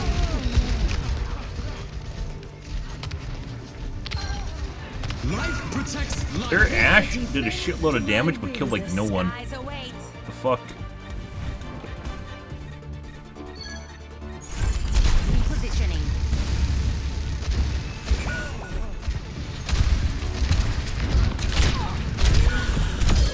Taken down. Get them off the robot and it's over. Alright, we're gonna report the Moira. I don't know what's going on there. It's the best we can do. Like, technically, it's not really doing anything weird, but it's definitely fucking weird. It's this guy.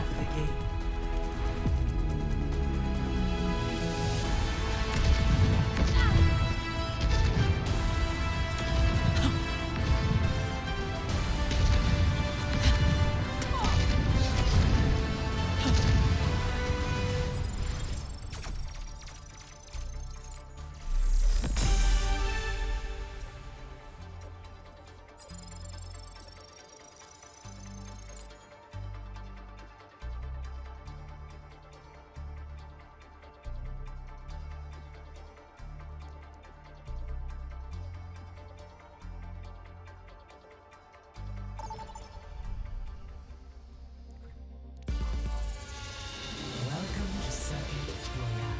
Prepare your defenses. Select your hero.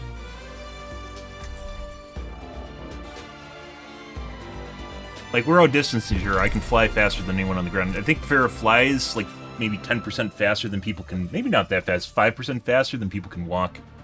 So as normal, you can outdistance people. Especially if you're jetting straight up.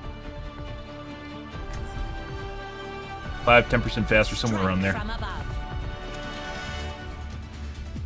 What's the guy's name? Tolerate anyone who stains his.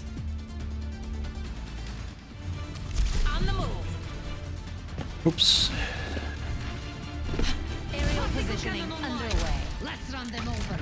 Hello. Yes.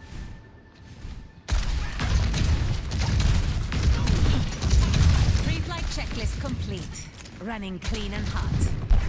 Greetings. There's the Moira from... or the Zarya from last game. 5, 4, 3, 2, 1. Anna. Attackers incoming. Stop the payload. Let's do this. This is our tank from last game. Dispersing. Oh, Sombra. I don't know where that is.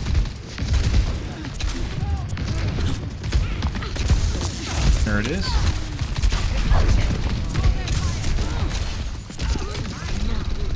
Increasing altitude. I require easy. Enemy over here.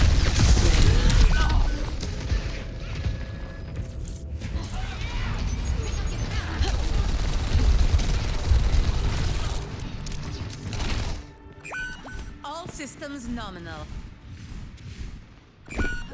Anna keeping your tank alive. Be careful.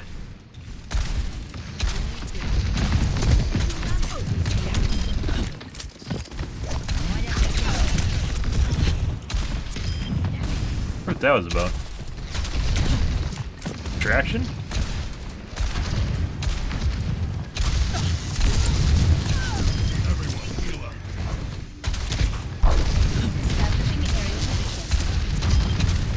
They're just for me.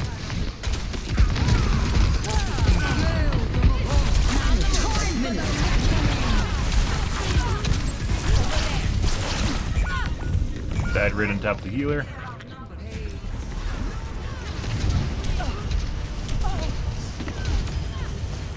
Went back over the ledge. Making another approach. Good.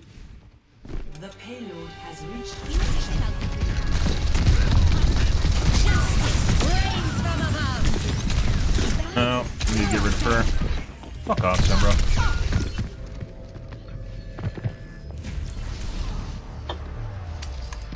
And then rezzed.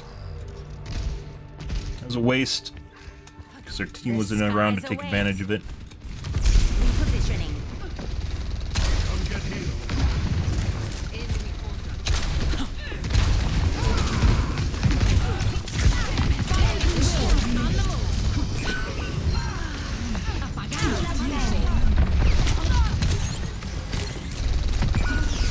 Aerial positioning underway. The enemy still wants more.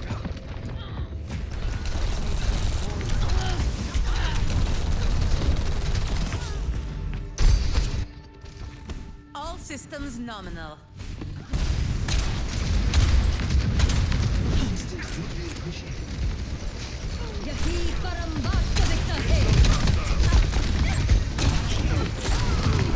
There's a fucking turret.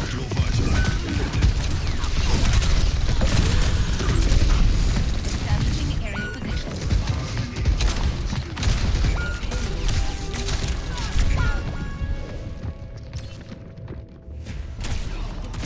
Heals, guys. We got a Zarya or a Zenyatta. We're about to end there.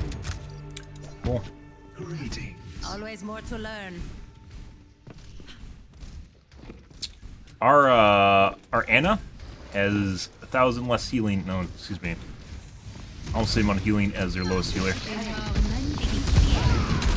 for the reckoning. Move. Off.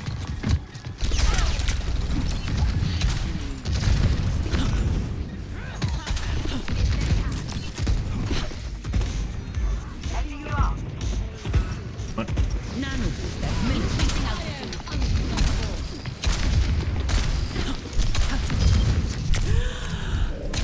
Metro might have an aimbot. Her projectile's bigger than normal.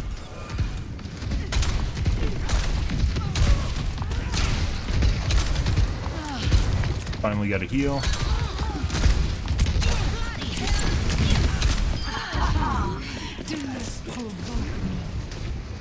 This is one of the problems we talked about with Overwatch 2 and being unable to immediately discern shit in the map. If I need to look around to see little fucking sentries, that's the problem. That shouldn't be a thing. This isn't some sort of stealth atmospheric game.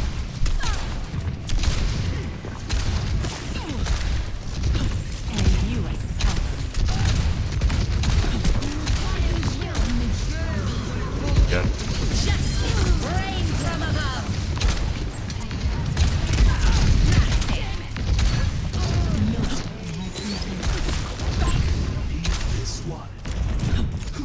Okay.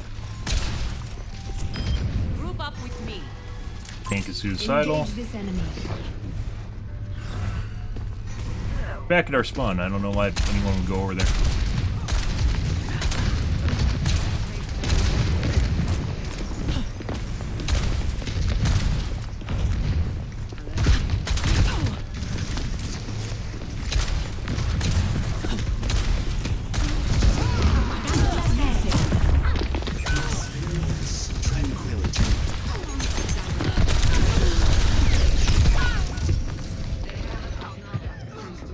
Our team immediately routed and ran away. We had the upstairs guys. Died. We just ran away. Stay down. Cool. Up and away. Why they should remove deaths from the game. I don't think deaths is a helpful stat. The only thing it's really indicative of is like maybe if you have a bad tank.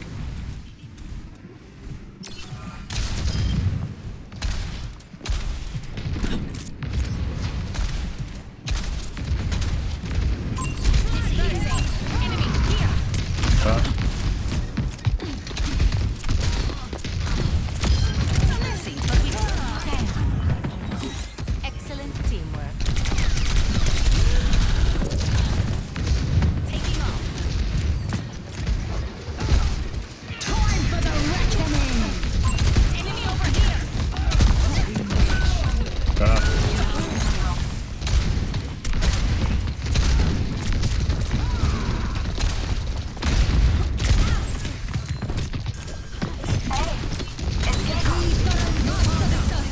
Justice reigns from above. Float like a jellyfish.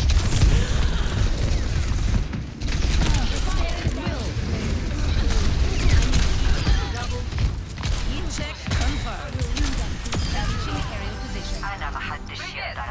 Enemy here. Now we have to watch for Sombra back cap.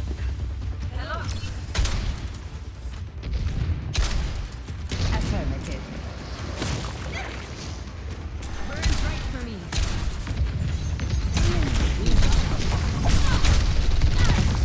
Fuck is that?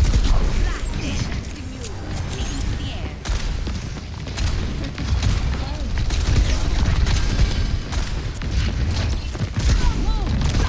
Not sure how she didn't drop off. Brings relief. I had mentioned before, I think this is a problem with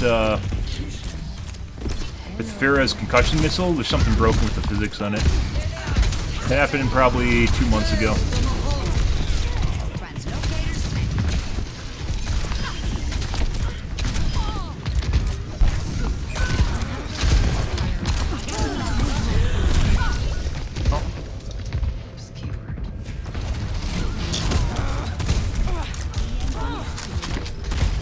You got too close. Let's show him some air power.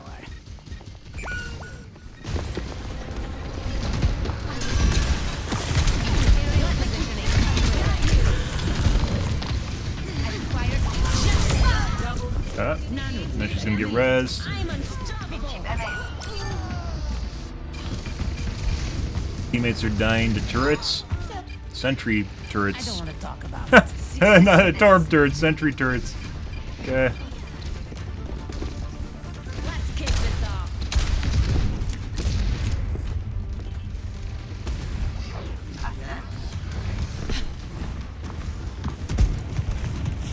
Let's defend as one. They're literally gonna Sombra cap it.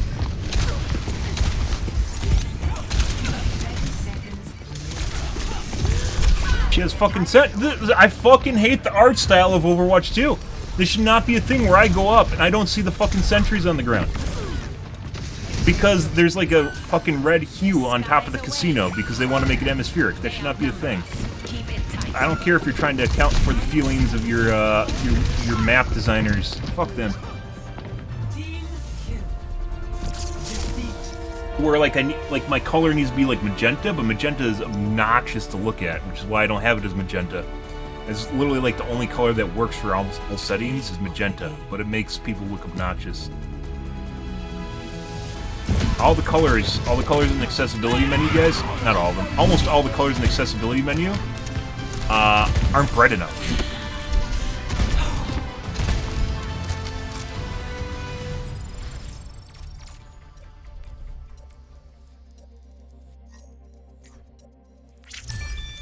Also, the Junker Queen might have been cheating. I should take a look at this real quick.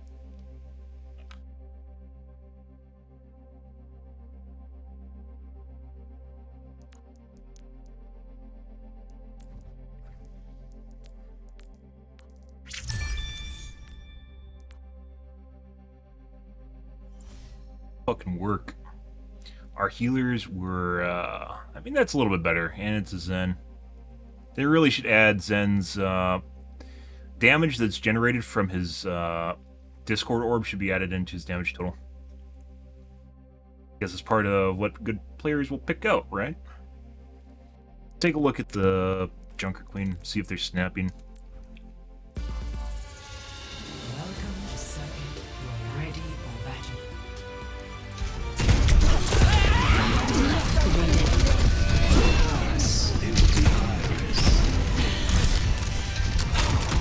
yellow. It's gold is what you want. Gold is what you want. It has problems on. Why is this so fucking loud? It has problems on maps that are daylight maps. They'll blend in almost completely with the background, which is absurd. Gold usually works, but then there's cases where it doesn't.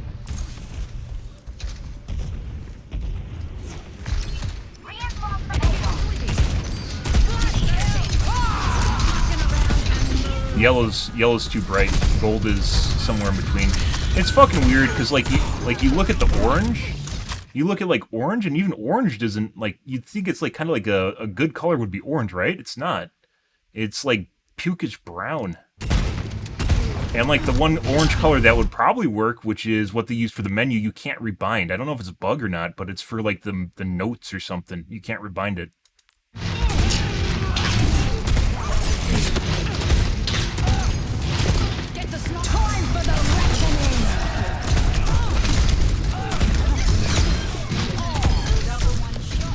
Obviously, Junker Queen is OP as shit right now.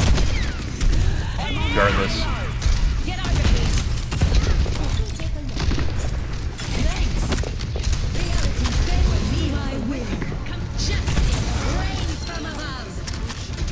Nuke the shit out of that. That's actually a good call. I was debating on whether or not I should do that in the middle of the game.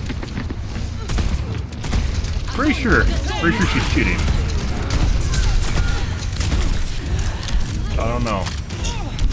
It always snaps center mass, vertical axis center mass when she fires. Gold is probably one of the best other colors I've seen. Gold and magenta always works, but magenta is super fucking obnoxious. It's so vibrant.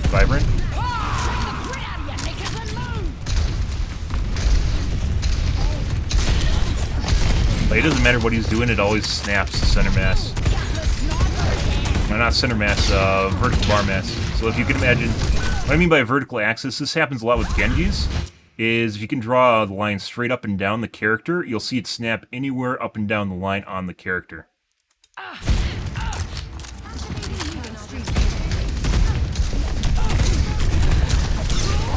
Sometimes it's slightly off, but I mean aimbots are off in general. Depends on what kind of aimbot they have once. I mean,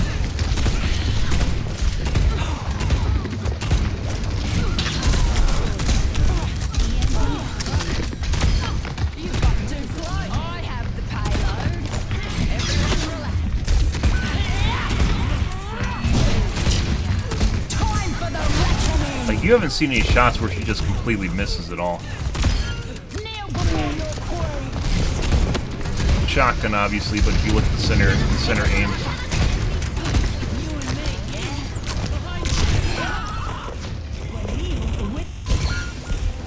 Go back further.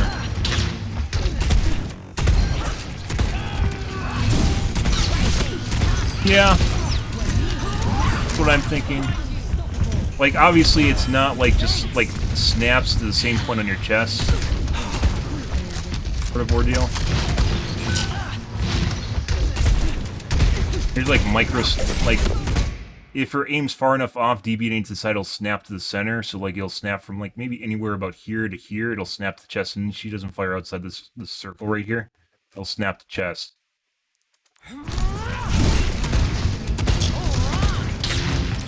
And when it does, when it's in the middle of the shot, you'll see it like stick for like maybe a quarter second. So 250 ms, maybe less than maybe 100 ms when it sticks.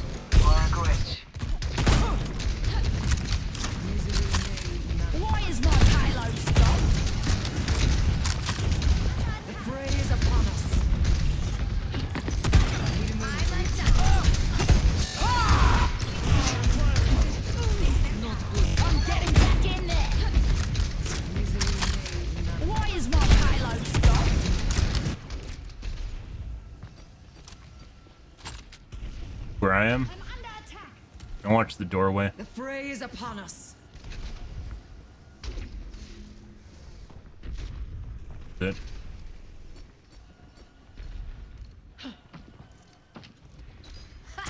I'm untouchable.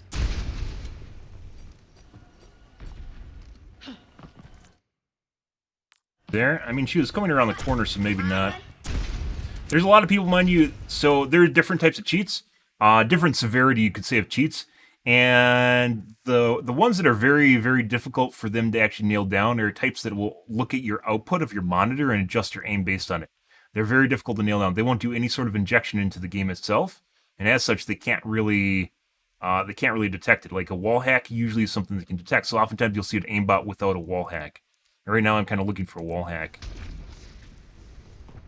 Pretty sure she has something going on with her aim though. This could just be going around the corner.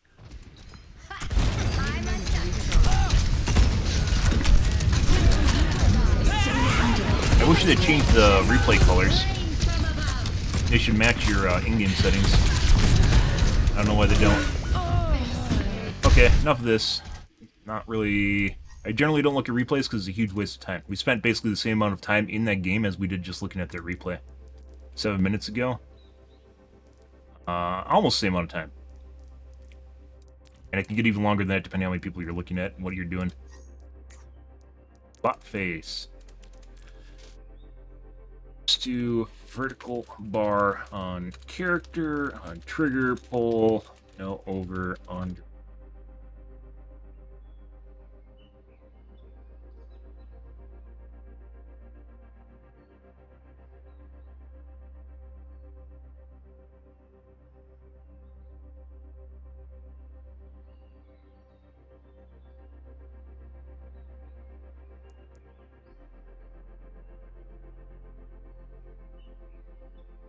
Axis.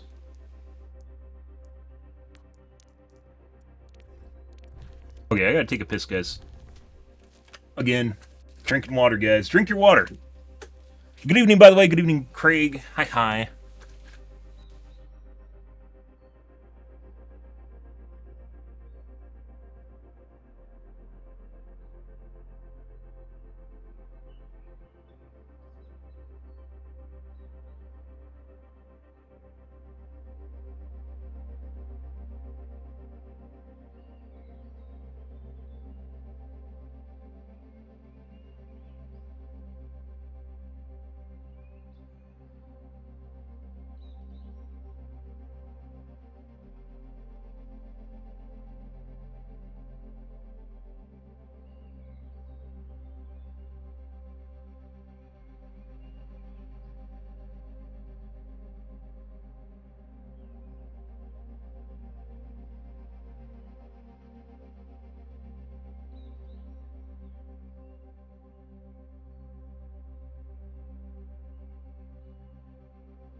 Hey, Snow. Good evening, dude. Good evening, guys.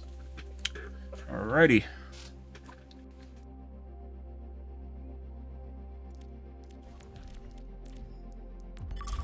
But yeah, you can spend a bunch of time looking at a replay.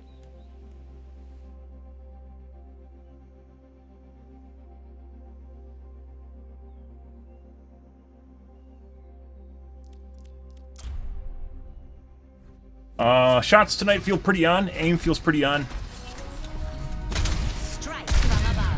Even if accuracy doesn't seem super spectacular. Sting like a jellyfish.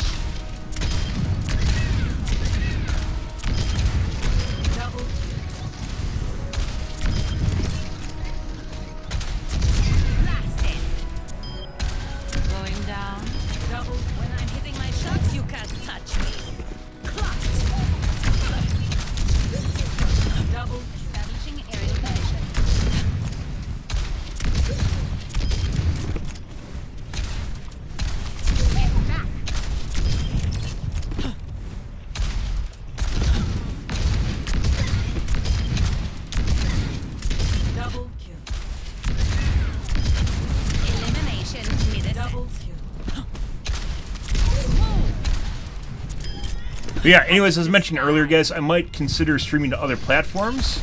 I don't want to lose my Twitch partnership, which makes this choice really difficult. So I think what's going to happen is I'm going to end up streaming to other platforms and not to Twitch, so I can maintain my partnership on Twitch. I don't think so.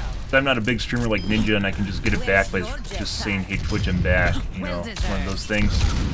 I've been here for a long time. Concussive out. So like Kick, Facebook Gaming, YouTube Gaming, all at the same time.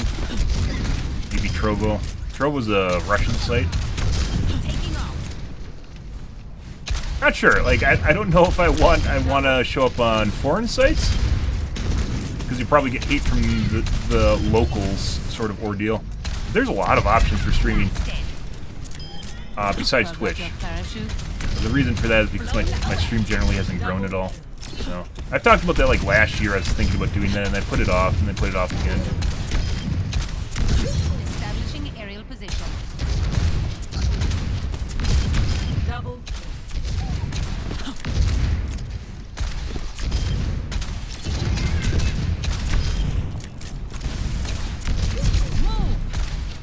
If I had a good amount of viewership on Twitch or subs or something, I'd probably just stay no matter what, but Twitch is very difficult to grow on nowadays.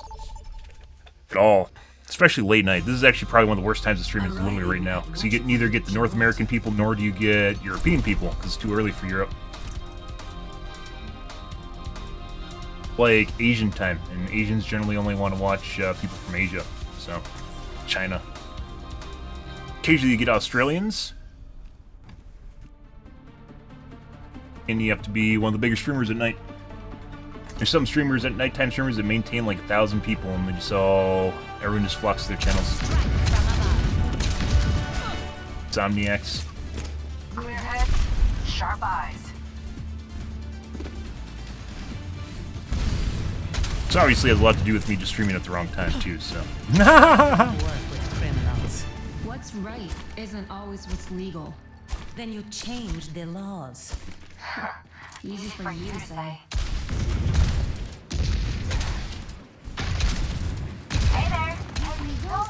Shane. Oh my god, Shane. Shane. Five, 4, 3, 2, 1. Attackers incoming. Targets locked. Stop the payload. Hey. What's up?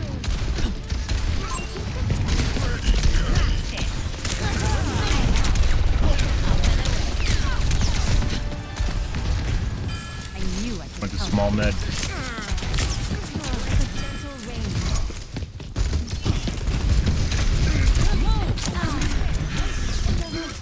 I knew where she went. I need to just impulsively start doing that. I'd stay down.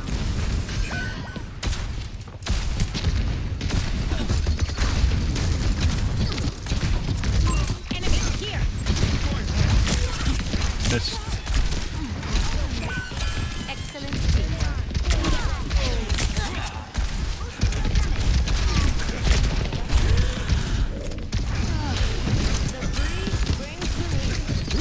I see an enemy. Increasing altitude.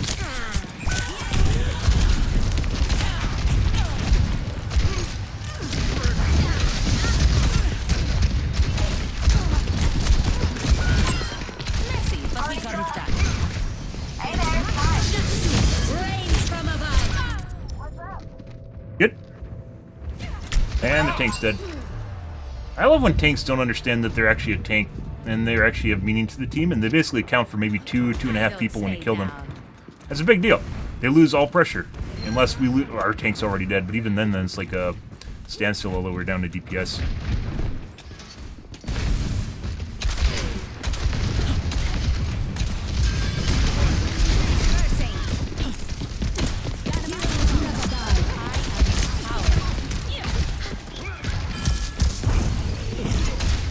Trying to revenge kill.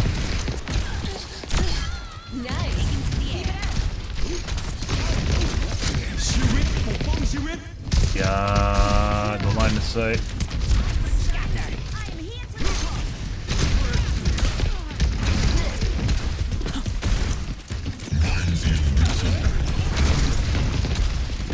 Got.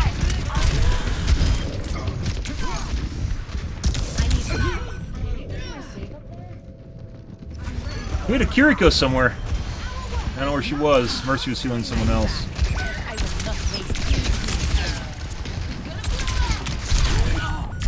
Headshot. Body shot. Hannah's very accurate. Looks like she just missed though. Konnichiwa. All systems nominal. On the move. They outnumber us. Keep it tight. Oh my god, he had 10 HP.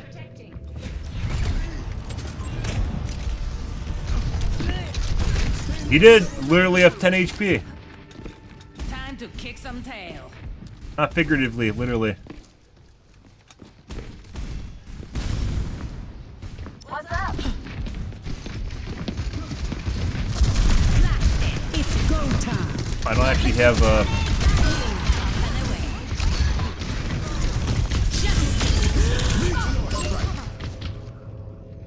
Stutter? Get into the field.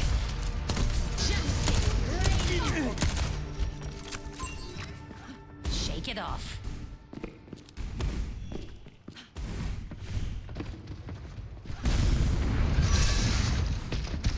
There's 60 seconds remaining. I am powerful. Okay. By the way, if you're looking at my FPS, you could immediately see the 1-1. Yeah, that's a stutter. I don't know what causes that. I think something to do with the BattleNet client. Air power. I don't know why.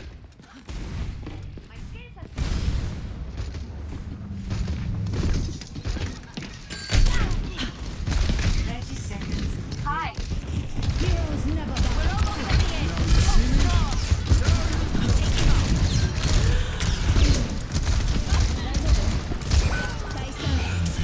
Much better.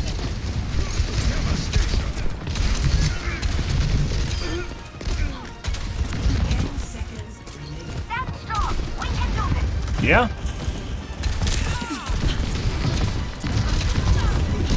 Oh my god.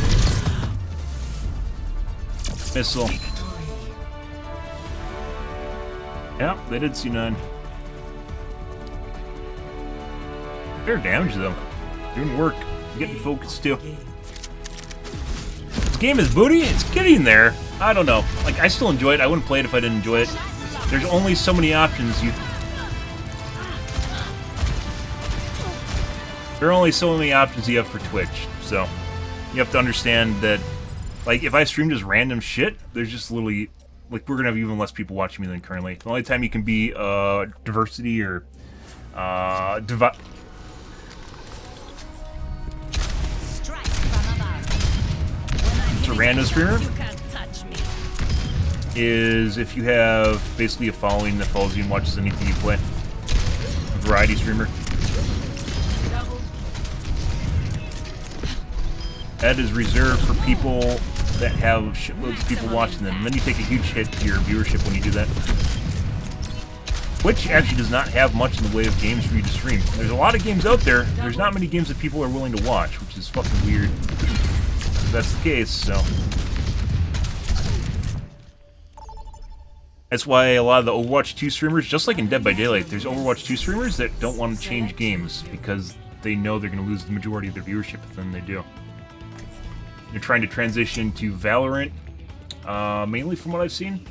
Valorant's a terrible game in my opinion. It's basically Counter-Strike 2.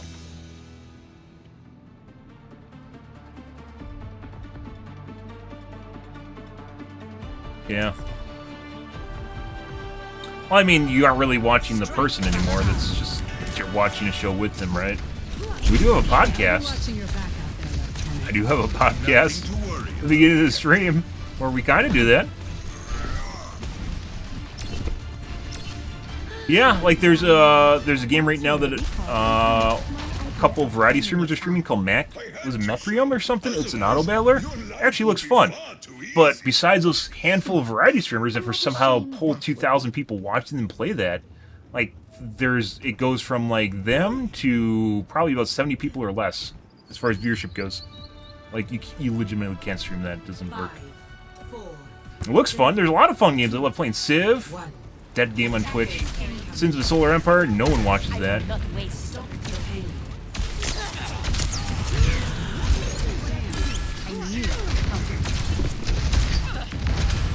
A lot of fun games out there. Doesn't mean people are willing to watch it. Very accurate, Ash. Yeah. Fever Ash is cheating.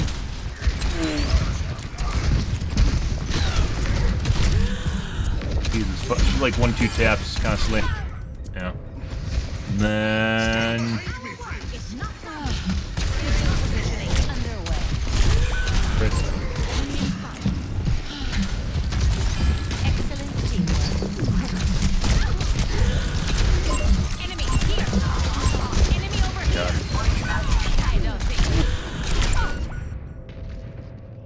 do invites. Rando squad is here. That they drop group. So the thing is, you can be in a group, you can drop group and still be in the game. Which, if you're trying to hide the fact that you're cheating, is definitely something you can do. They ban groups of people. I've got you covered. Literally waiting there for me to walk into that.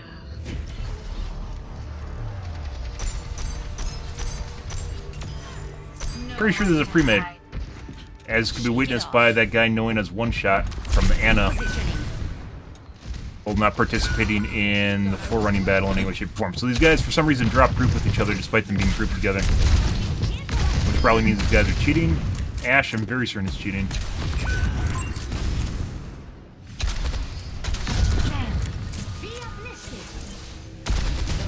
And then they'll do stuff like ask you why you invited, like they're trying to troll. But as always, you don't even need to respond to it. You just don't say anything. Doesn't matter. Is that another guy on their team? No.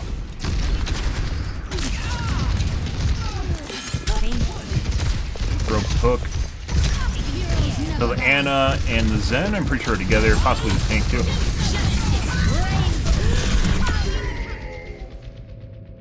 Because I was checking for groups. Not because it removes you from the game. I don't want to talk about it. You gonna play Starfield? Yeah.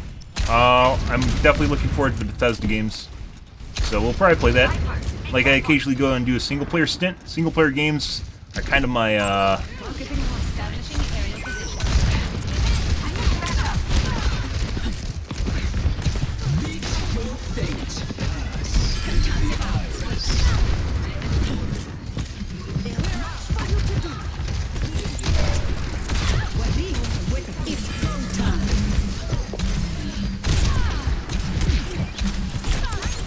if you're stupid enough to literally join the group, that's on you.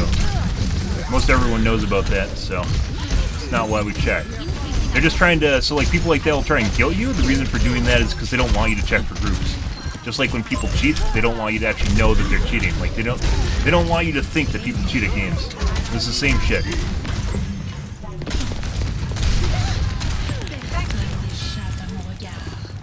Oh, we're probably gonna get pop shot here. No.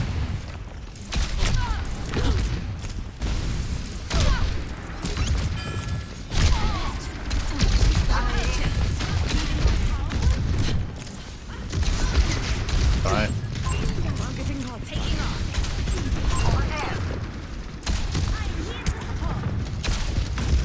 Too soon.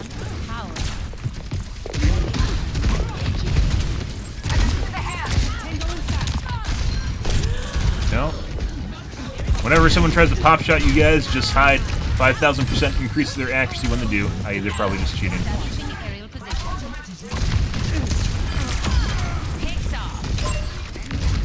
Oh, I didn't get in the limb for it. Yes.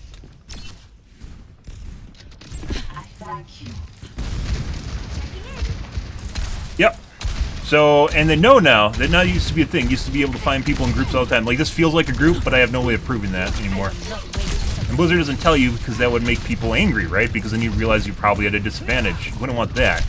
One of the things that changed in Overwatch too.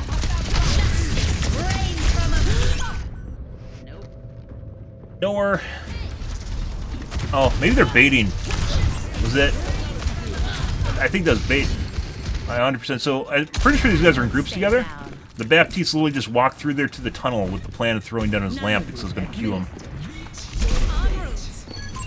Pretty sure that's what was going on there. We got baited.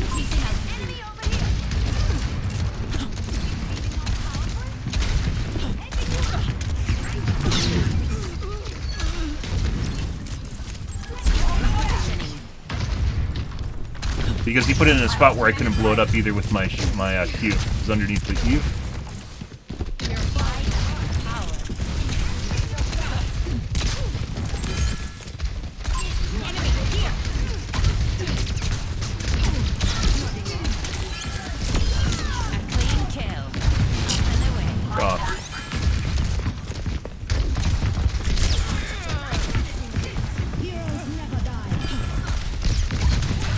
Oh, she's saving that.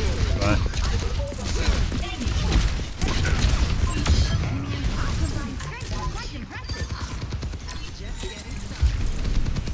Battle bits? Well, I mean, the mech, it's on Twitch. Mechlium or whatever it's called. It's an auto battler. It actually looks fun. But I can't fucking stream that shit. 70 people total watching. I'd rather play PlanetSide 2. PlanetSide 2 would just subsist of a bunch of people trying to kill me over and over and over again. Which could be fun if I had like thousands of people watching me, but I don't. So that sounds horrible. I don't even know what they're doing. They're just like wandering back into the old fun.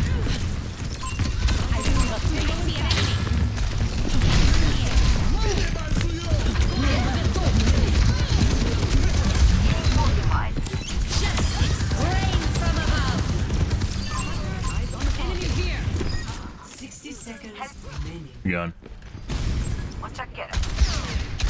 Now the Ashe, if you notice, is actually missing shots. At the beginning, she was not missing shots in any way, shape, or form. So what people will do when they bank accuracy is if they get into a game where they're losing, is they'll either swap characters or they'll just bank accuracy. So they'll drive their accuracy down by missing, basically playing normal. So then they can start cheating like normal. So they'll actually, like, because it's a loss, they aren't even trying anymore, basically, if you consider cheating trying.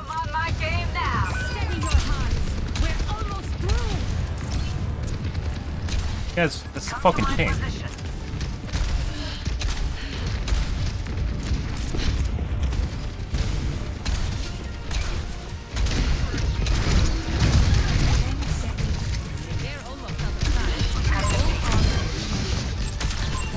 Like, they aren't even in a place where they can support the tank.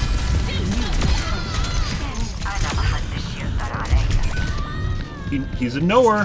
He knew I was almost dead. That's the Widow. He definitely knew I was almost dead. Did I get pinged? I can't tell. No, I was checking to see group. Hurt so bad you join on Sunday. Play of the game. I'm not going to bother talking in the middle of the match. It's a waste of time. And it gets people heated, and then they just sit there typing, and then everyone gets angry that everyone's typing despite the fact that they're enabling it.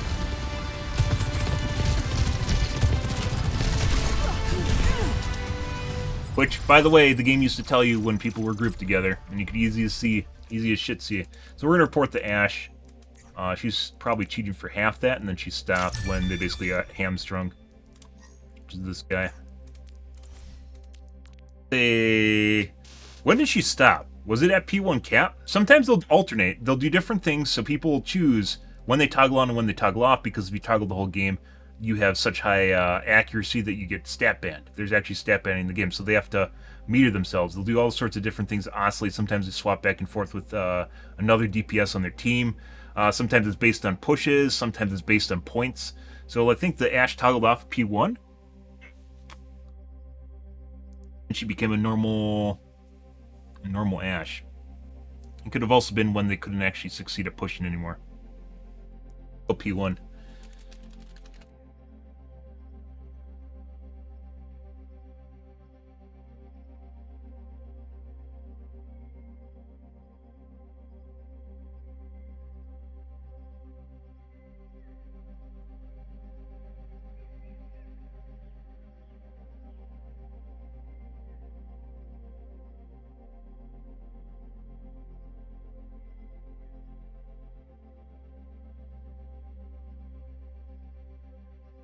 I don't think we saw any wall tracking. I'm pretty sure those guys are grouped together. The plays with the Zenyatta. I wanted to see that soldier too. I mean, we could just tag. I want to see if that soldier actually knew I was low on health. It either means he's cheating or he was on comms. If he didn't get pinged. Right at the end.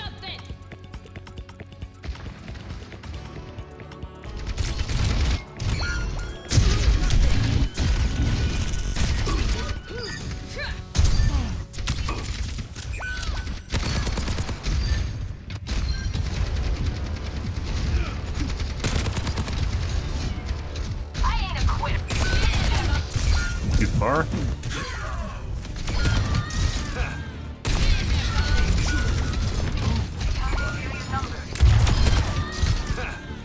Did I get pinged? How do you know?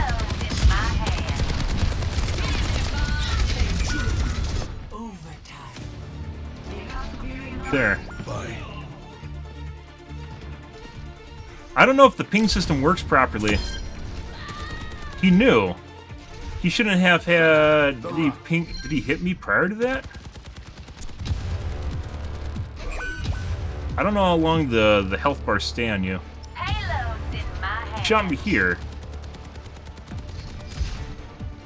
Me at all? Hit me with a rocket, I think. I don't know. That could still be leftovers from the rocket just now. That was like 5 seconds earlier.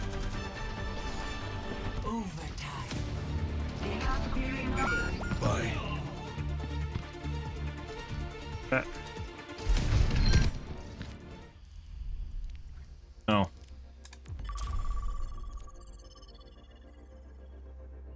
What's a game you played for like a hot week and you jump around and shoot spells? I'm sad they never took off super unique. Oh, yeah, that's the spell. You're talking about the spell one, right? That's a pretty cool game. The balancing was ass in it. It was like Spellbinder or something. It was a Battle Royale's casting game. That was actually really cool. I thought it was pretty cool. It didn't... It's one of the problems with Twitch is it just didn't gain traction. It didn't matter that it was kind of a cool game to play. There's just no one playing it. And then I was getting fucking stream sniped because it was a small game. I was getting stream sniped. Yeah. And that just made things miserable. Because there's people with thousands of hours in the game and they're just trying to shit on me.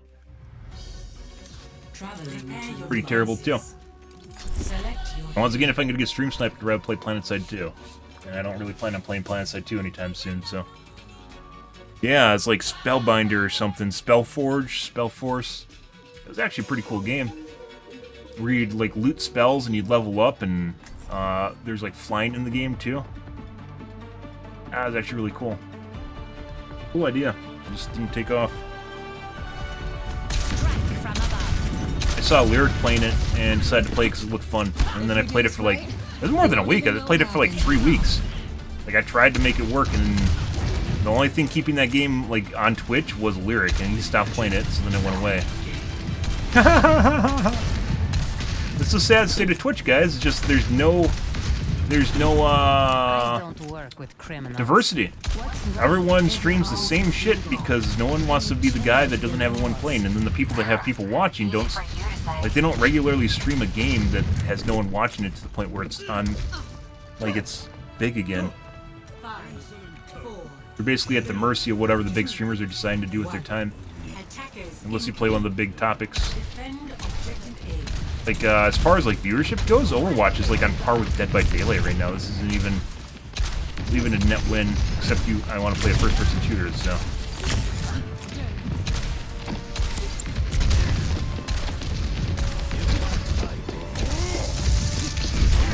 Issuing an alert. Over here. I don't think so.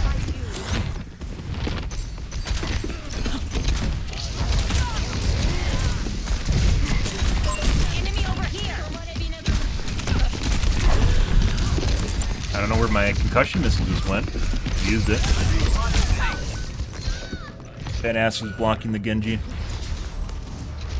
That's the life of Twitch, though.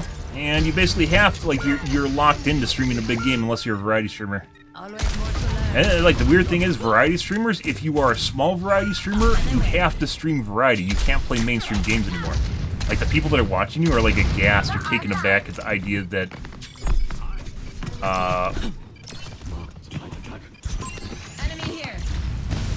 that you'd ever want to play a mainstream title, right?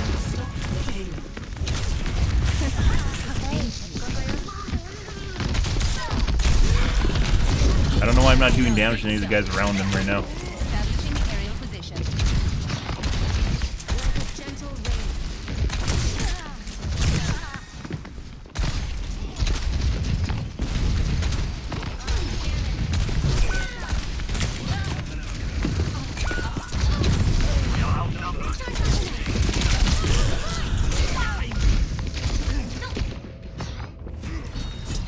Yeah, spell forge, spell ruin, something. The skies await.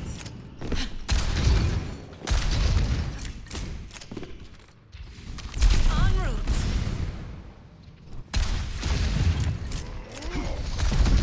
Long-range takedown confirmed. Balloon? I mean, I played balloons for like a week. I played balloons. It was fun.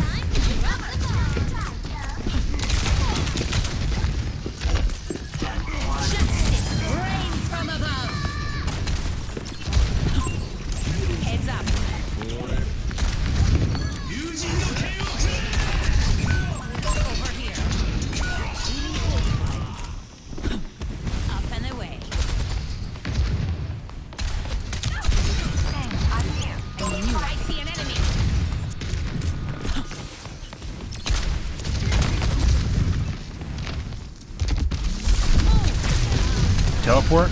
No, free get out of jail card. Good for her.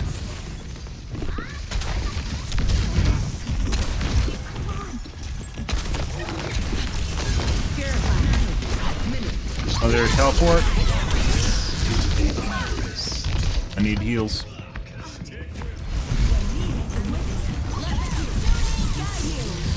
But yeah, like Balloons doesn't really have anyone watching either. I don't know if I'd want to stream. Balloons is like cathartic when you play it, like most tower defenses are, but it also becomes very gimmicky. It's like one of those games that's enjoyable to play at the beginning, and then afterwards, kind of like, looking to jump on me.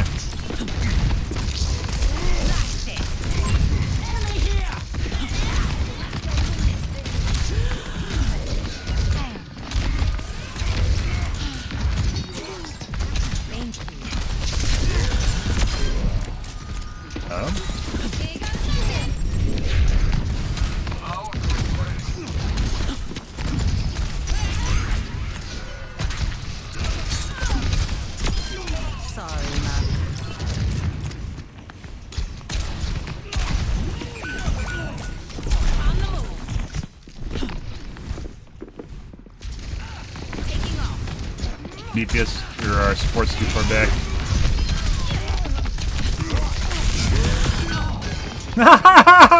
Got him!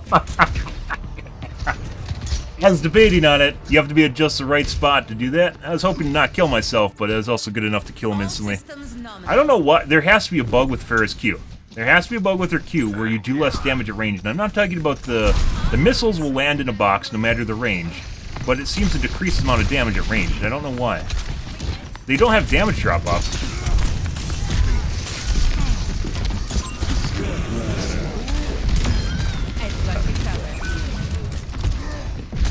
enemy over here.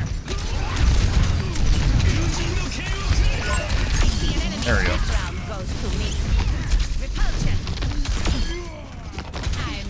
Nice.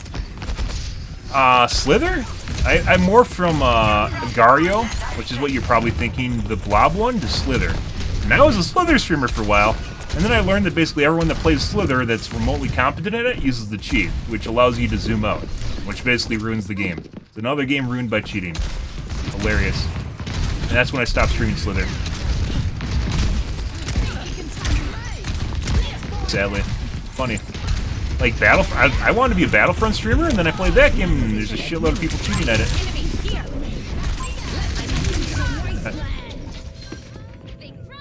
What if they do have that? They don't. I looked. Maybe they do? I don't think they do, though. It's very weird. It definitely seems like if you're up close... There's obviously travel time, right? But it seems like the further away you are, the less likely you are to... Like, it does less damage. I'd say it's like almost half. There's a lot of weird bugs in the game, so that could be one of them that no one's ever looked into. There's a sweet spot at like 10 feet where you have to be to give someone. Messy, but we got it done.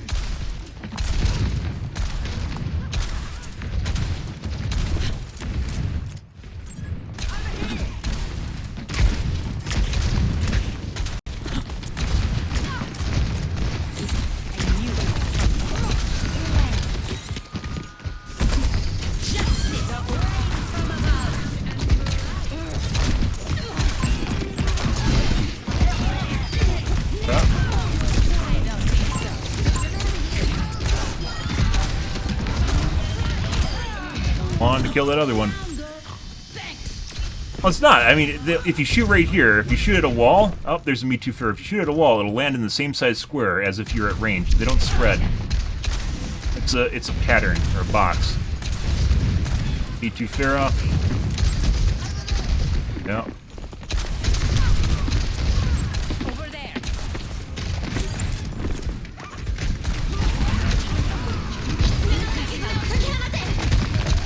Have to actually. I see an enemy. No. We're gonna get killed by their team. There we go. Yes. Outfoxed. Blew herself up on me. That's funny. She had a heal bot too. We'll just play Farah too. She's so easy. We're gonna get hit by a random projectile here at some point. Unless we shoot at the Farah.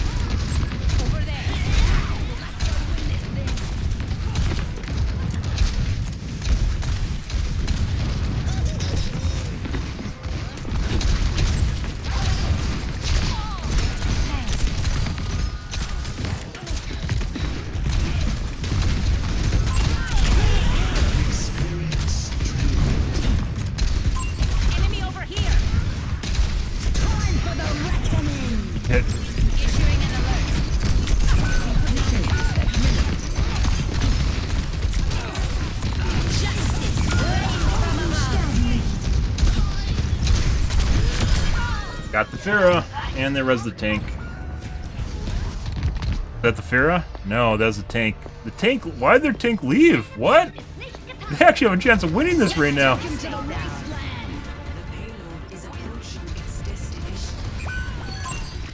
Huge throw. That almost ruined my direct rockets. That had to hurt. Affirmative.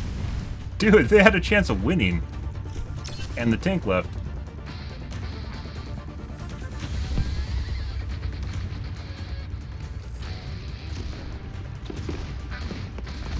I don't want to get one clip.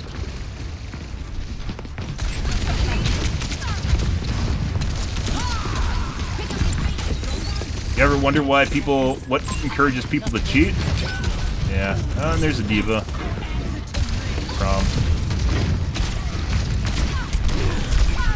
We're dead. You're dead. I believe that is the Farah, isn't it?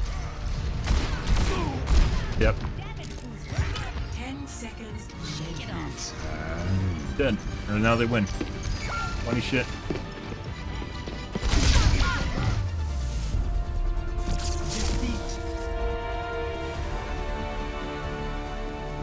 Not sure about the McCree at the end there, but who knows. We did absolute fucking work, guys. We didn't really have a heal bot either. Bangarella. Bangarella. That's we died. Did we just kill everyone?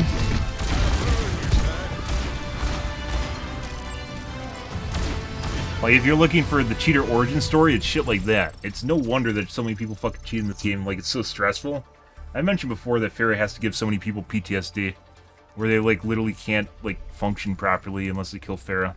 because they've been in count matches for so much of their life where they've just been yelled at because they can't kill the Pharah.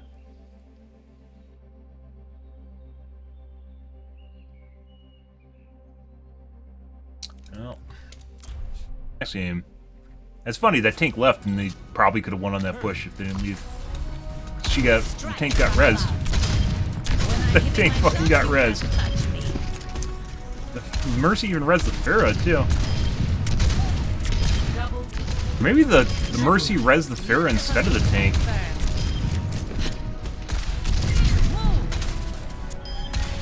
Mind the gap.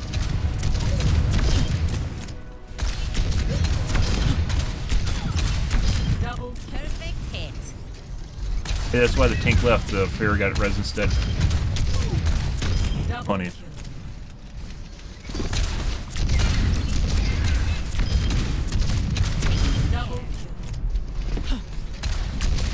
I don't think so.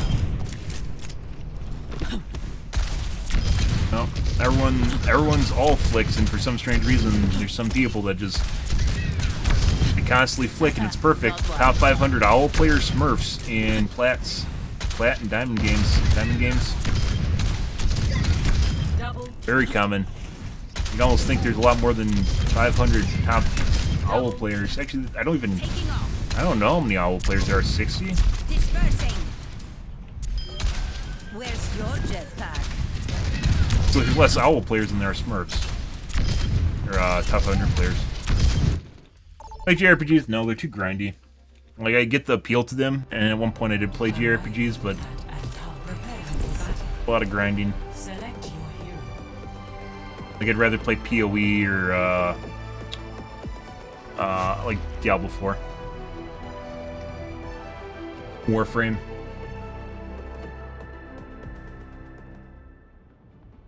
Yeah, you like Black Desert Online. Not my cup of tea. Like, if you want to remove, like, a section of your life and just put it in a box and never see it again, that's what you do for a JRPG. Like, the worst or the most grindy thing I'll do is, like, World of Warcraft once every 2 years when it comes out. We play it for... This time, Dragonflight, we played for a month. Pretty fun. Had a lot of fun in Mythics, too. Definitely enjoyed it. Yeah. Again, just probably one of the best versions of JRPG. 3, 2, 1. Round 1. Capture the objective. Final Fantasy's super grindy from what I understand. I've never played it. The online version. Establishing aerial position.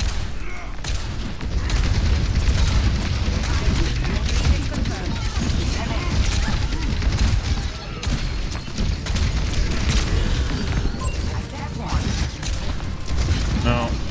Tried.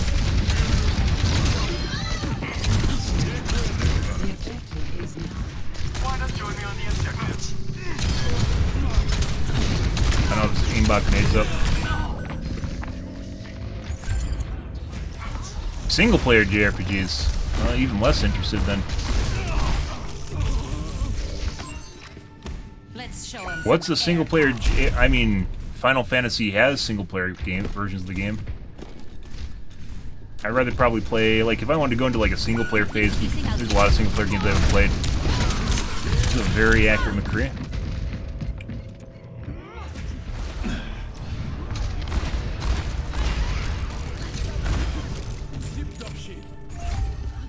Making another approach. Yeah, from what I understand, the new Zelda is pretty amazing. Like, I'd rather play, like, there's plenty of single player games I haven't played yet. Zelda's being one of them. Go in there.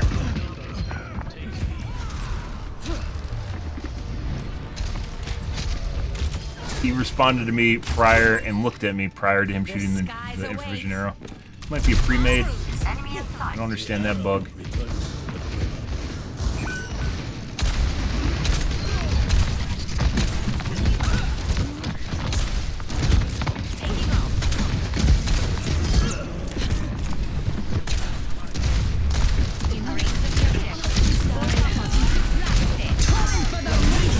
God.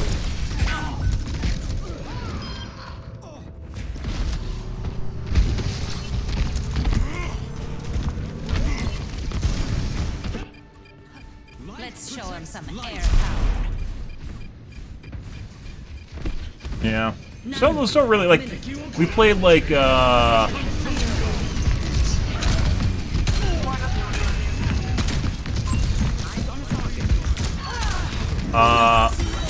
Full Metal Panic.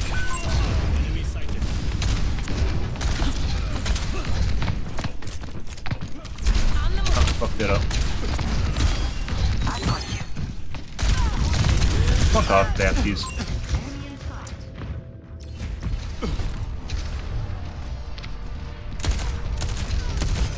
And he's pretty sure he's cheating. So it looks like the McCree is cheating as well as the Baptiste is also cheating. Probably take a quick look at the replay and see if he just locked to a guy behind a wall after that happened. Yeah. Got groups.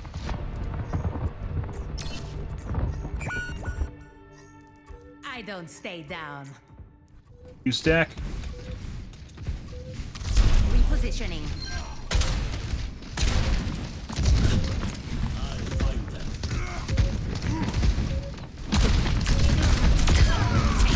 Securing the objective. Time for the reckoning. Pick up your fate, you trombos.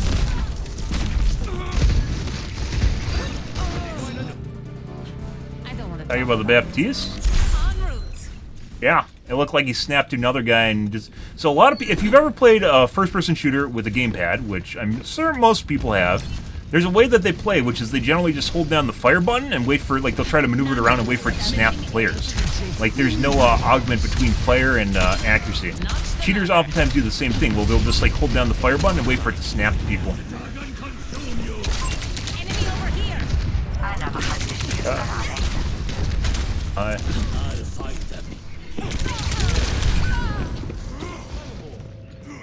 That is Hanzo.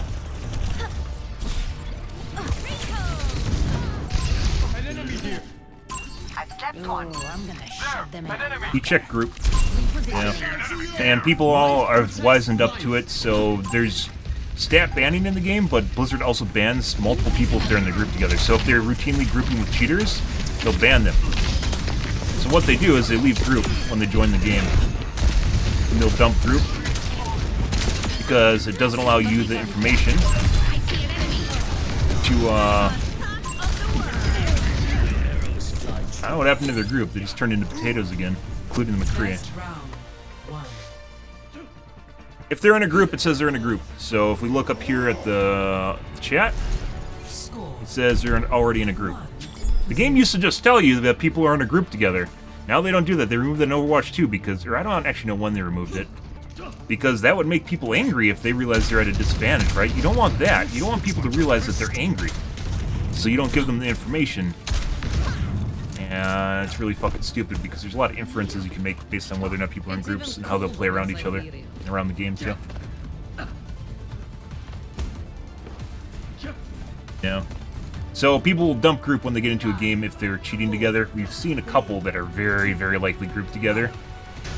Like, they're very synergetic with each other. Playing Dead by Daylight gives you a really good idea of how people act when they group together. No, the fear is fired at me.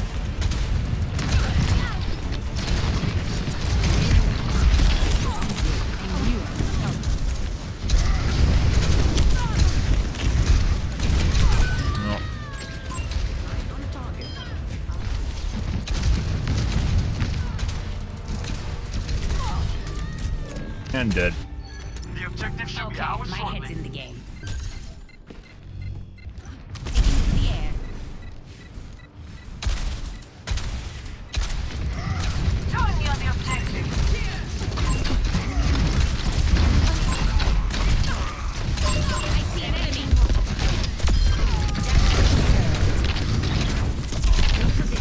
That's not what we want. Also extremely accurate in the middle of all of that. You two-tap me? Yeah. Making another approach. Nope. I am on fire. Yep, just your average McCree. It's insane. That Farah? Yeah. He's just trying to shoot at me. I don't give a shit. Fuck off. He's trying to 1v1 me. Don't care. We're eventually gonna eat a shot. Okay.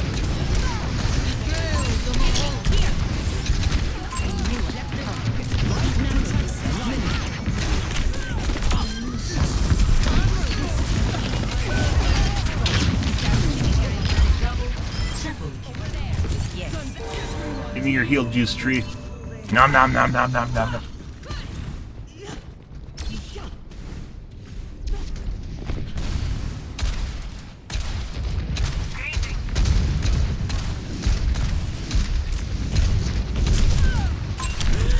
Not sure how that one hit. It's on a roof? No, or that guy's definitely cheating. Baptiste Self-Subversion is cheating. We're gonna report him regardless. Positioning underway.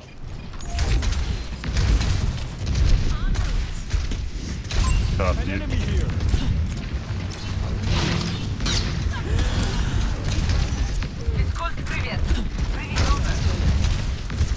We don't have angle.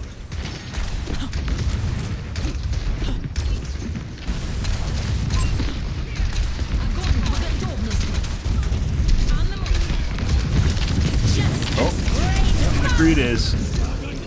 Yeah, instantly killed me.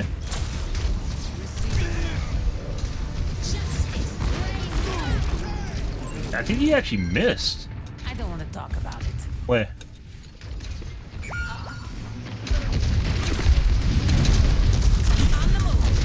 Missed the doorway.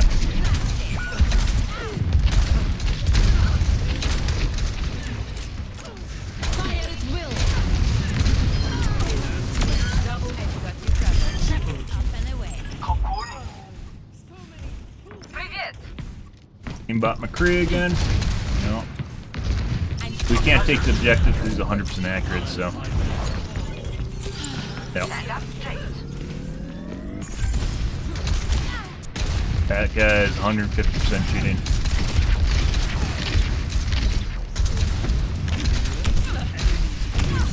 The problem is if you don't shoot at Pharaohs, they think you can't kill them.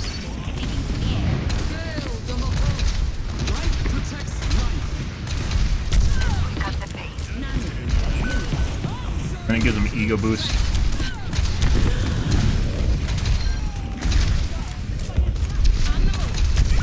And eventually gonna get hit.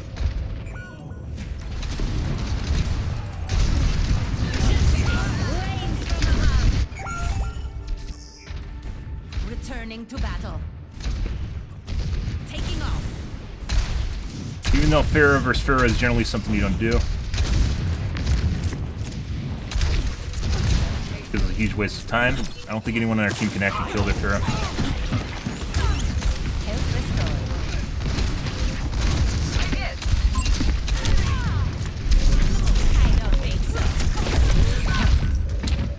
Cree again? You got booped. I don't actually know what killed me just now. I think McCree shot me? Score 1-1.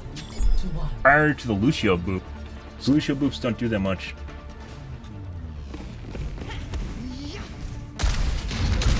Pharah's being a dumbass because they think they're hot shit. Once again, that's the problem. Like, so Pharah versus Pharah is actually a really terrible idea. You waste a bunch of time. If both Pharaohs are competent, you waste a shitload of time that you can otherwise spend shooting stuff, which is usually why I avoid doing it in the first place. But if you don't do it, they'll just sit there on your dick the entire game and then think they're hot shit when they finally kill you. Because they don't actually have concept of how much time they're wasting while doing it. So you constantly have to go after them, especially considering usually the people on your team aren't good at killing Pharaohs, which I don't think anyone on our team is. And their McCree, on the other hand, is 100% accurate on me. For some strange reason. He only has like no kills. So you might just have a targeted aimbot. Do it. There you go.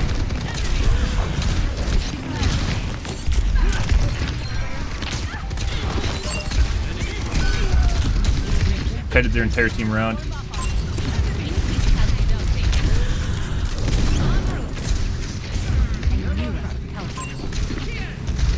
following me.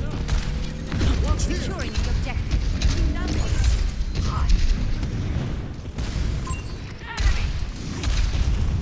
Fine.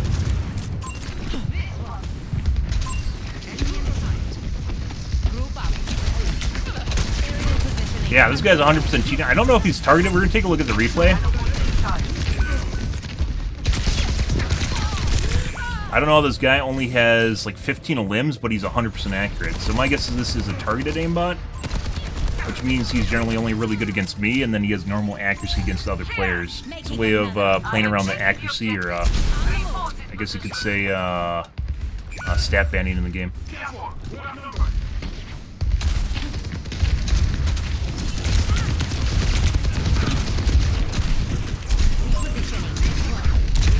Yeah, they're definitely grouped together. See, they'll charge me at the same moment.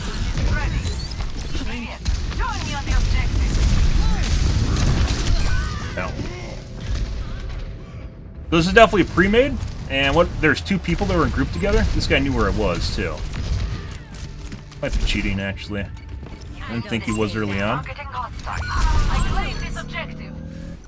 So we might have 3 people in here that are cheating. The Baptiste, the soldier that's definitely cheating, and possibly Farah. I guess we'll take a look at the replay at the end of this. Hey, it's Kiriko. No, that still looks bad. Establishing aerial position. Baptiste is still definitely a report, mind you. He's swapped characters. But he's 100% cheating. Based on what we saw earlier in the match. And then we're getting multiple people that are diving in. We aren't even the one performing the most. We have a Zarya here, as well as a Hanzo, that are outperforming me, and they're all trying to dive me. So my guess is it's a complete pre-made, or partial pre-made. Besides the 2 people we saw in group.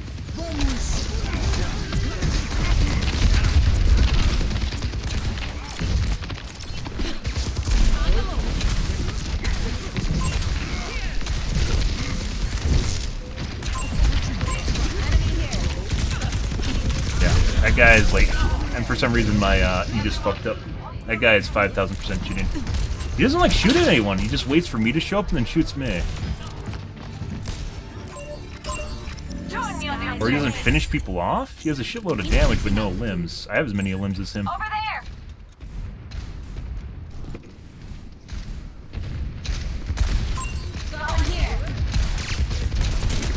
Yeah, that guy's 100% cheating.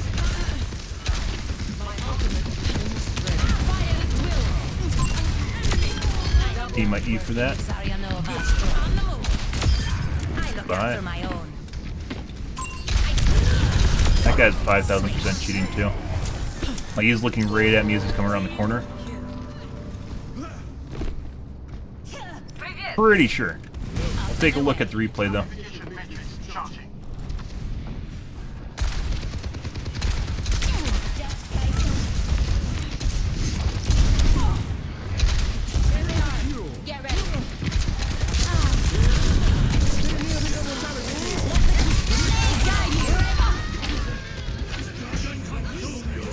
No missiles or no sound. Literally jetted. The game didn't give me sound for some reason. Shake it off. So we're gonna take a look at the Farah. The soldier's definitely cheating, as well as the Baptiste, which I believe is now Anna now. He's also cheating.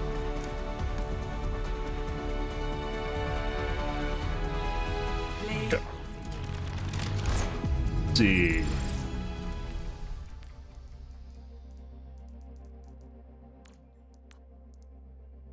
How's the Baptiste? Let's take a look at that earlier in the game, where we saw that snap to the fucking wall.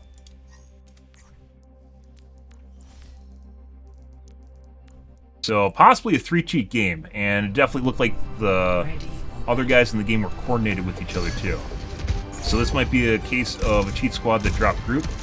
As you notice, they started toggling up more and more when they started getting pushed back further and further. The Farah didn't toggle until round 2, partway into round 2 from what it felt like. Maybe even round 3. It wasn't getting weird till like round 2 or round 3 where she's landing directs on me constantly.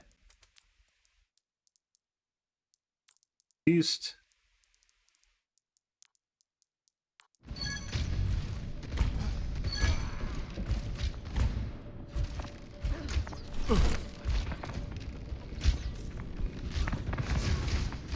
We're gonna report him regardless, but I want to see that corner where we saw the weird ass snap. This guy's definitely cheating.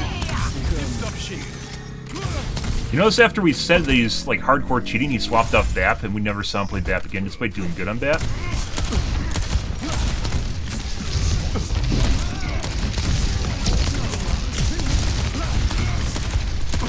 He's not hitting shit. It's a fucking tank in front of him. So there's a min-lock distance. That's like... He just fucking locked to the lily pad, and then he locked the Kiriko here, or the Life Weaver, but he couldn't fucking hit the tank. So this is what a min-lock distance looks like, if you guys are curious about that. The tank, he's a fucking Winston, is a block of meat. This is next to impossible to miss. Like, watch this.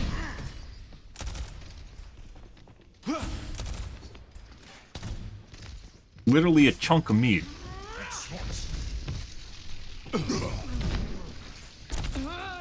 So he's holding down the trigger. A lot of aimbots will detach when someone goes inside of a shield. They won't stay attached to the person because it sees it like this as a like a wall where it'll unhook.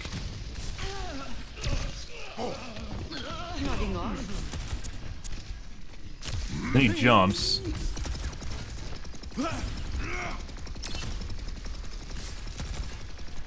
And he fucking can't hit this guy. Winston. Now. Then it snaps to the lily pad, and then it snaps to the Life Weaver. Ow, weird. He's shooting just a random lily pad. Ow. I want to see that corner though.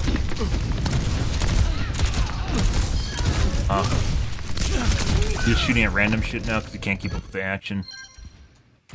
Where's the corner? Here.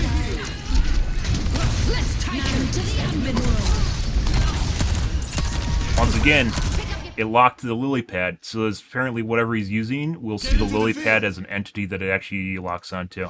Despite no one being on the lily pad, and if he's a normal player, he wouldn't have even shot at it. There. Then he realizes that he's not on there anymore and tries to snap to the Life Weaver, which he does.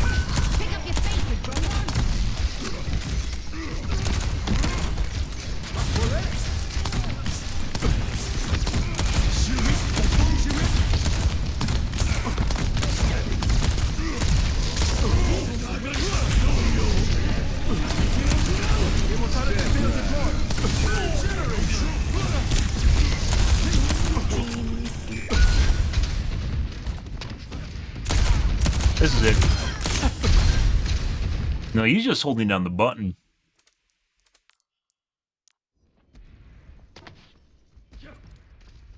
No, he didn't pre-aim me. What I wanted to see was if there's someone behind this wall where he just like snapped to the middle of nowhere. Right there. Like he was reacting to getting shot by the Ana and didn't even look at the Ana and just kept holding in the button, hoping to snap to whatever is shooting him. I fully expected to see someone here. So he got startled by the Ana and just held down the button, hoping the aimbot would snap to her. And... Well done. being an error. Stay alive for me. I don't know, we didn't get really shot at by the Ana at all after that point, or the Baptiste, but round one we're definitely going to report him for. Let's see what we bagged. Can't tell. Let's see what all these guys are. Yeah, it was 100% cheating. Plat. That was a Plat McCree, guys. Yeah. That was a gold. Okay. Yeah. Yep. That was definitely gold and Plat aim if I've ever seen it. Let's see. First we're gonna report this guy. Report as a cheat squad.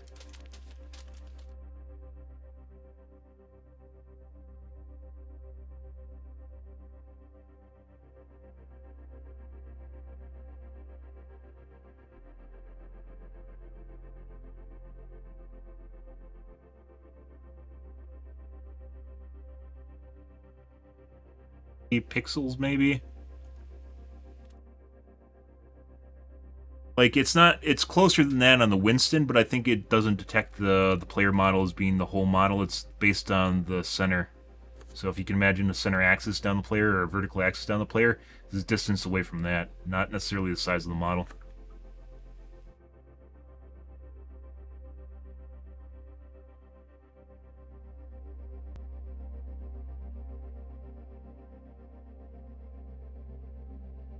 See any through wall tracking? No. Okay. And this guy, cheat squad.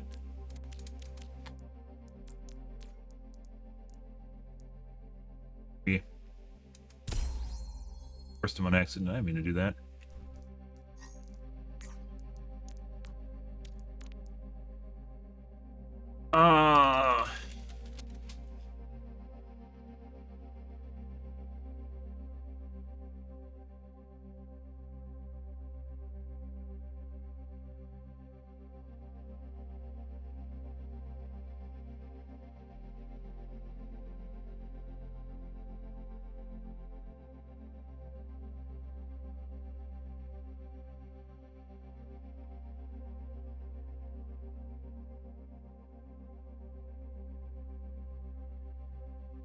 Looking at through walls.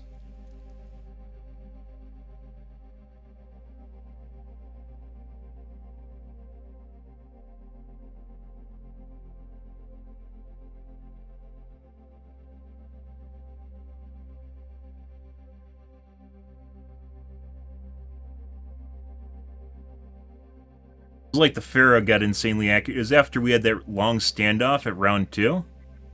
Is when she started basically hitting all directs.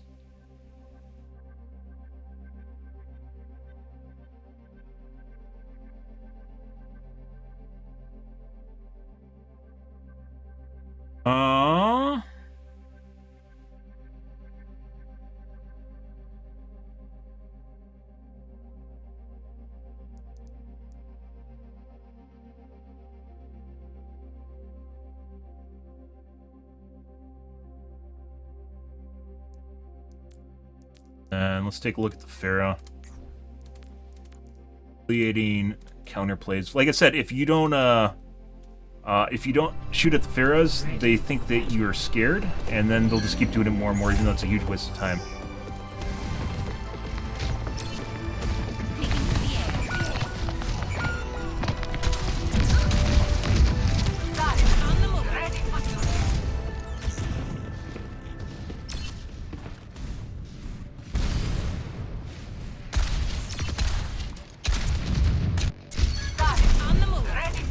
I have no idea what this guy's doing back here.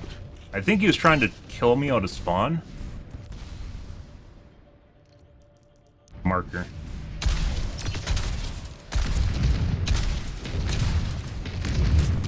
Repositioning. I look after my own. Surrender to my will. Yeah, that is 5,000% an aimbot. Look at this. So this is after, I'm pretty sure this is after we had that long dick pissing contest. So even if people, yeah, look at this. So even if people are, they miss shots because they're playing a projectile hero, you're obviously going to dodge them. It's this. Surrender. Check this out. When I jet above him.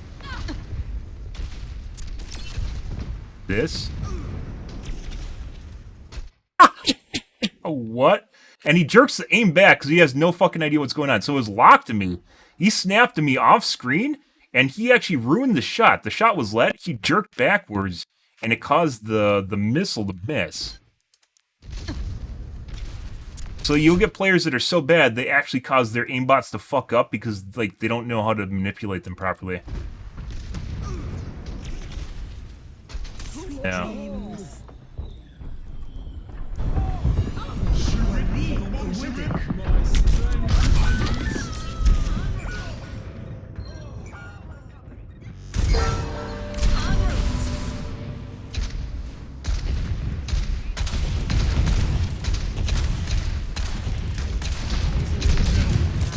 Now,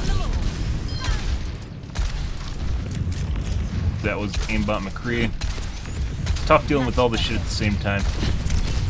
Like, one person cheating is a problem. You get 2 people are cheating, that becomes very difficult to deal with. You get 3 people cheating, and there's almost nothing you can do against it unless you have a really good team or cheaters on your team too.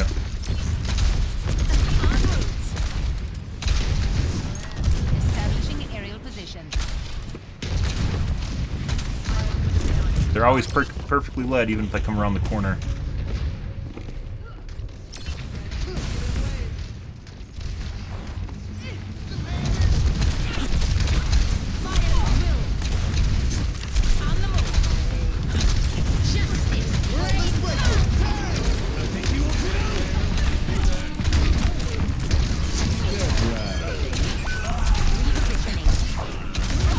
You just snap to someone off screen again.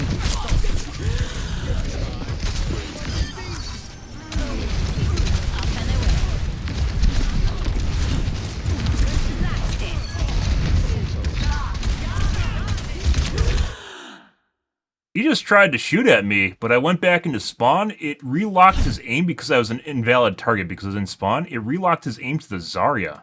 If I saw this right. Look at this. He's trying to shoot at me. It's settled. And I go back into spawn. He still tries to shoot at me. And it fucks up because I'm an invalid target behind the wall, and then it snaps to the Zarya. Blasted. I don't even think it's because the detective is behind spawn, it's because it's behind the wall. But he still look like he flicks to me to fire at me, and then it snaps to the Zarya instead. It's settled. Like that's actually his mouse flick right here. There, and then it does that. This is 2.25 speed, guys. So that is like an instantaneous snap. It's settled. There's his normal mouse aim because he's a dumbass. And then it flicks to the Zarya.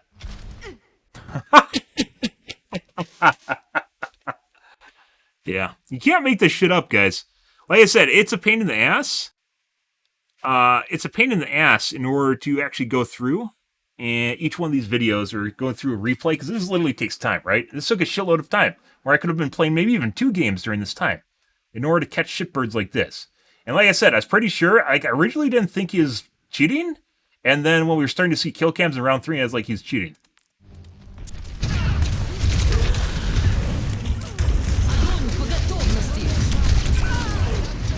And of course, aimbots also fuck up on occasion. There's projectile aimbots that will only aim correctly up to a certain distance because they don't have the velocity down properly.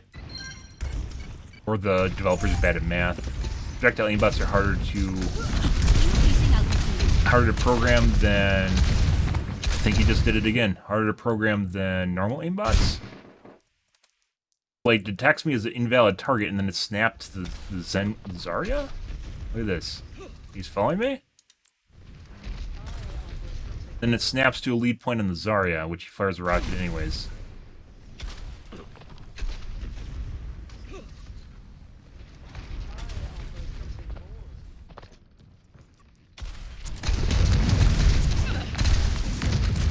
Definitely responds to small movements. Kura is very agile in the air, so it doesn't mean you're going to land hits all the time from the 70.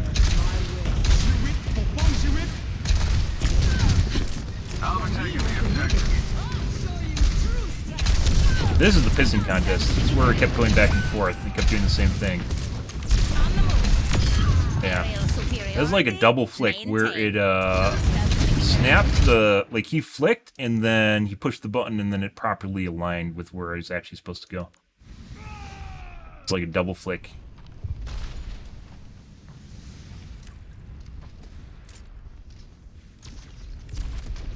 On the move. Fires, and then he flicks, and then it flicks down to a perfect lead. His actual flick missed.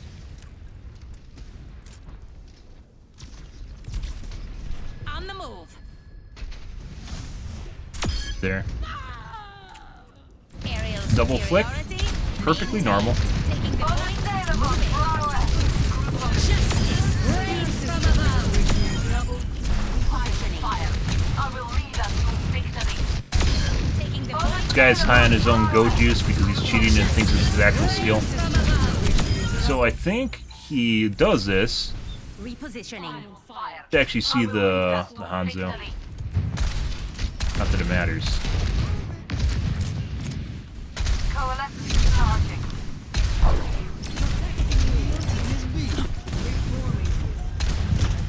En route.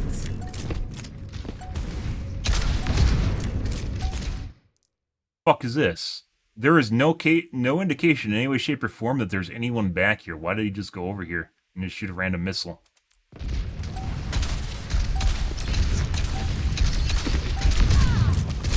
One in a straight line.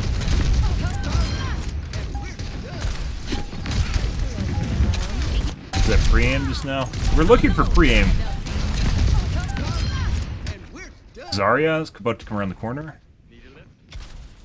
This fires at the Zarya behind the wall. Which would have hit. That would have hit her if the wall wasn't there. Yeah, good. That 100% would have hit the Zarya if the wall wasn't actually there. Lending a hand.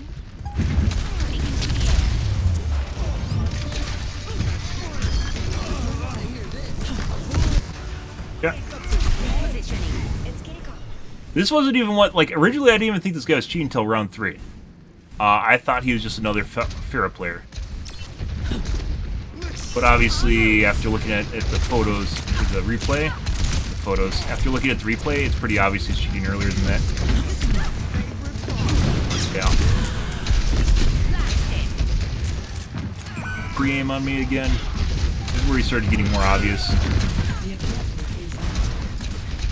You can see how fucked up it looks on his screen. Like, you can see on the replay how jittery it looks sometimes when he's doing, like, cross-screen flicks because his aim isn't going exactly where the player is, and then auto-corrects for him. He's actually just flicked away from me. Health restored.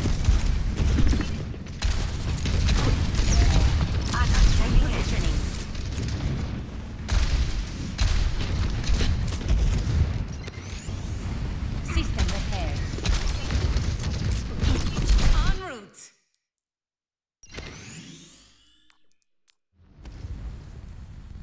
I don't think he actually sees the Zarya, System but he flicks to the Zarya.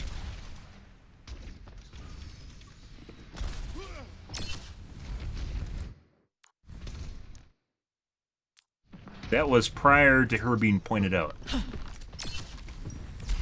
Could just be looking in the same direction, though.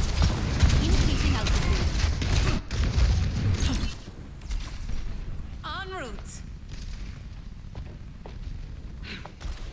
Yeah, on the Anna, even though the Hanzo was front, just because people cheat doesn't make them good, too, so.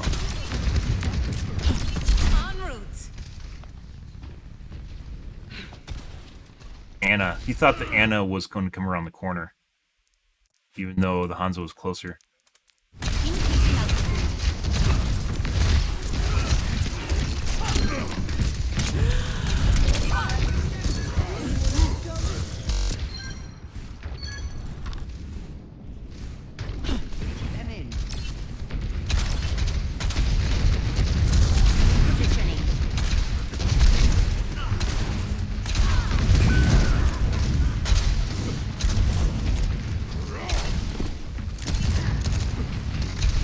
So he's starting to fuck up where he's actually looking at players behind walls in round 3, where he wasn't doing this in round 2. This is what set off my bullshit Adar in the game.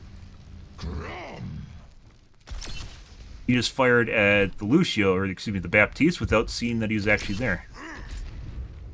He didn't damage him, so he doesn't have health bars, so you can't see the health bars or name. Well, you can't see the name anyways, but... This is where I was starting to call bullshit on him, because he looked like he was tracking me through the wall just now. You could see a little bit of my wing. Yeah, you can see my feet there.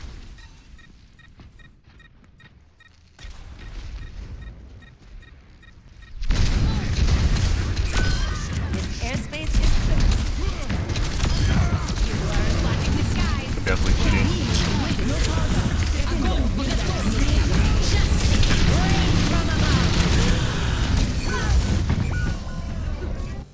Making a nut. Might as well watch the rest of it regardless. Again, you can't see health bars unless I'm pointed out or hurt.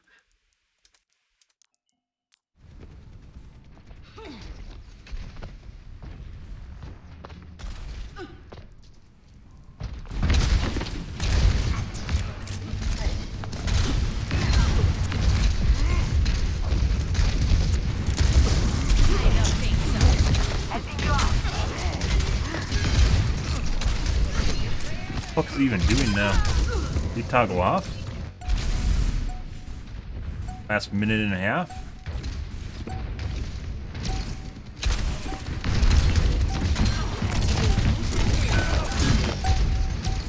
He just fired at the Kiriko behind the wall.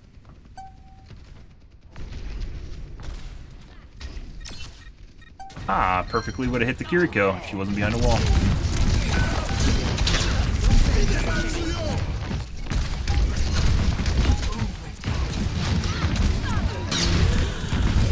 looks different. I don't know if he changed the aimbot or whatever's going on here. This is different than earlier. Saving for more ground shots now.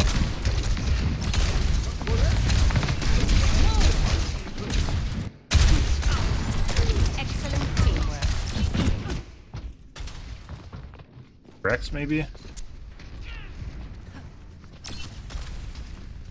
Looking at the players prior to seeing them, neither of them are hurt, so you can't see their health bars. My ultimate is charging.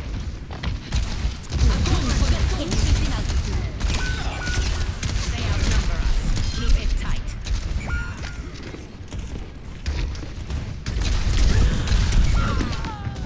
Dead.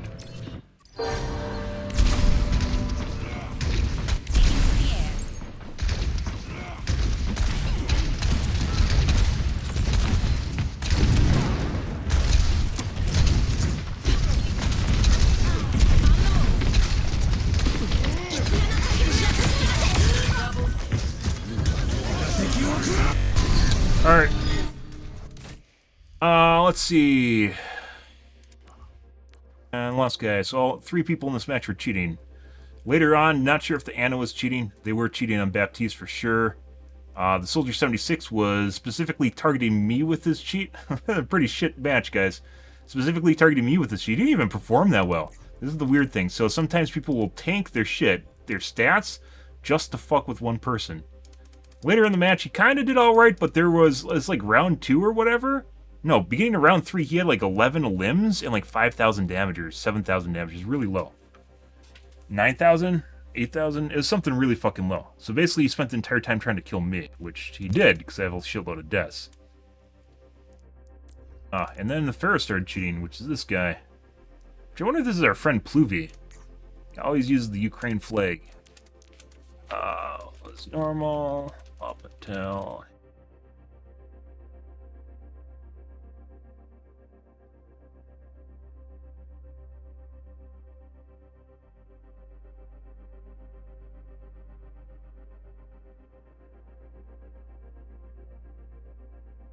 Apps off screen 2 play.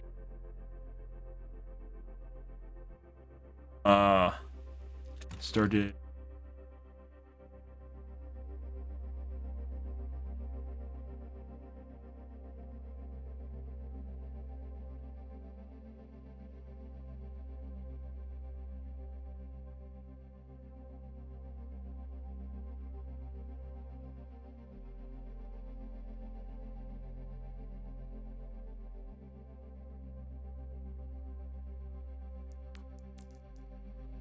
It's just a random profile, if I remember right. Yeah, it's private.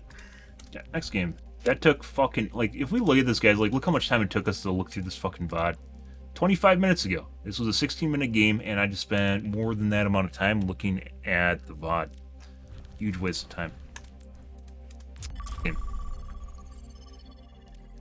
Crazy shit, guys. That's why we generally don't look at VODs. That was a special case, because I wasn't sure about the Pharaoh until we looked at the VOD.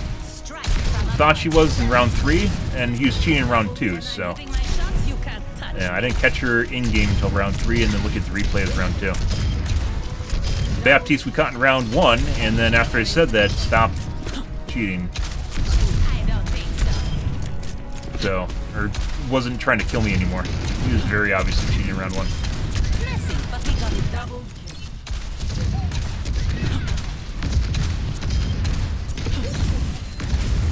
Very weird.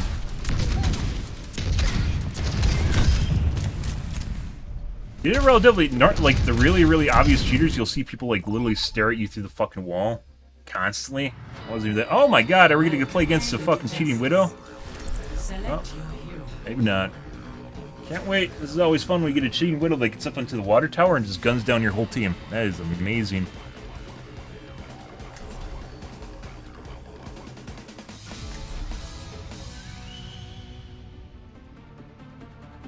Good, good, good.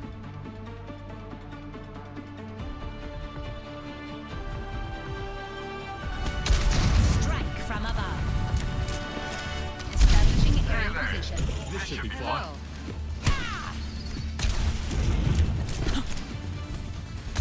Sad state of the world, guys. When people are like, when people point out like why people would cheat at a video game, point out the fact that it's much easier to cheat at a video game than it is to get good at games. It actually takes time, effort, and skill when you can just download skills. So. Through Junkertown once or twice. You're the one who kicked Red Ned in the wicker basket. Bad state of the world now. Typically Overwatch is that bad. Yeah, anti-cheat will definitely help with that shit though. Unicorn vomit skin. 3, 2, taking off. Attackers incoming. Stop the payload. Everybody holds. Nobody runs. Come on there.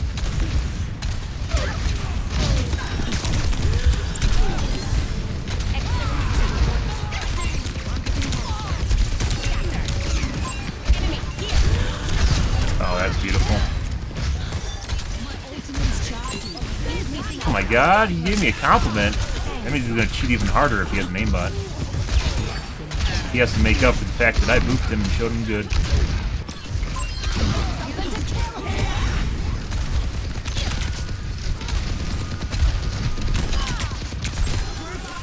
I don't think that's something I've actually seen an aimbot do. It could probably do it, but I haven't seen one that actually is capable of booping people properly.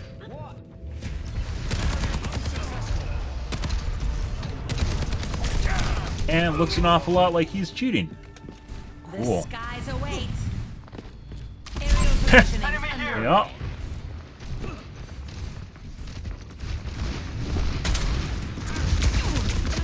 Uh-huh. Away from around behind, forcing him to reposition around myself.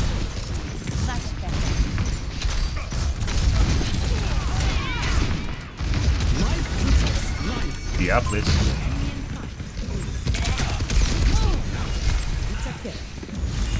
Tree is very powerful.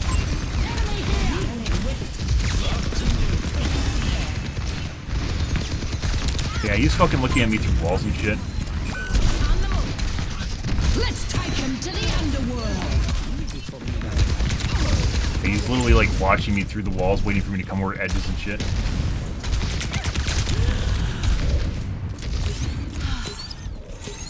Excellent teamwork. Taking off.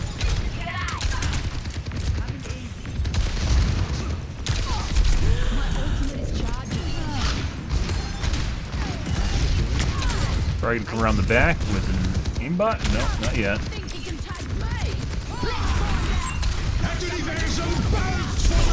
I need to get it.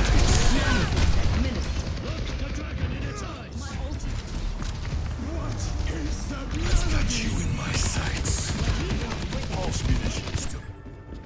Shake it off. There, an enemy. Up and away. Shotgun. Pass into the unknown.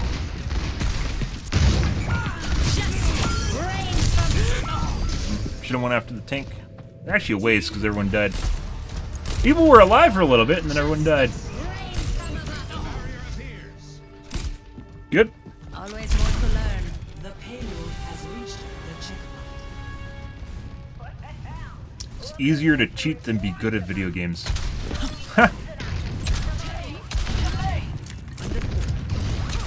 Oh. We're outnumbered. Be advised. Widow. That is the soldier. Yeah. Excellent teamwork. Oh. You just goose stepping here. Enemy here.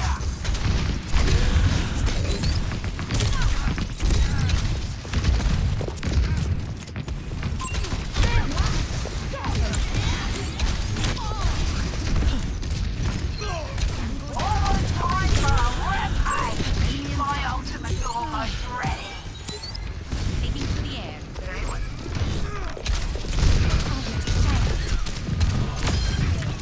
But we got An enemy here.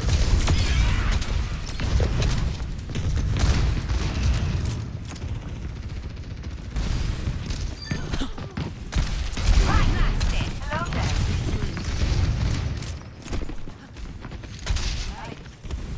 there. Playing line of sight on the Widow pretty effectively.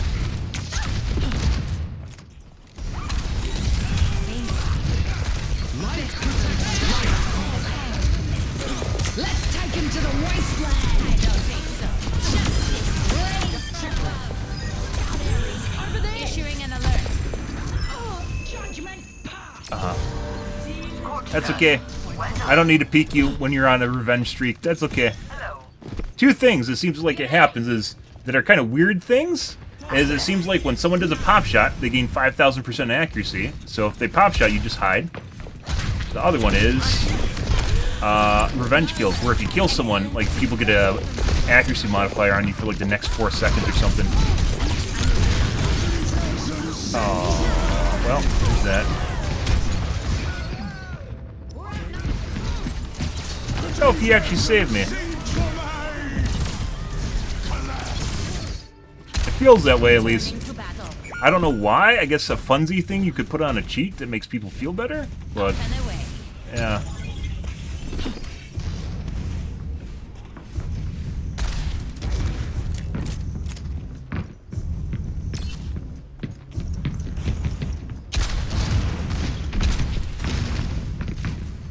Bot grenade's gone. Over there. Back me up. Widow. Enemy over here. Got. Into the underworld. That sucks. Tank died and no one got on the point. Use nano. Hello. Hi. Hi. I don't know if the Soldier 76 is still toggled or if we're line of sighting him well. He's still hitting shots at me, he's just not headshotting me. Increasing altitude.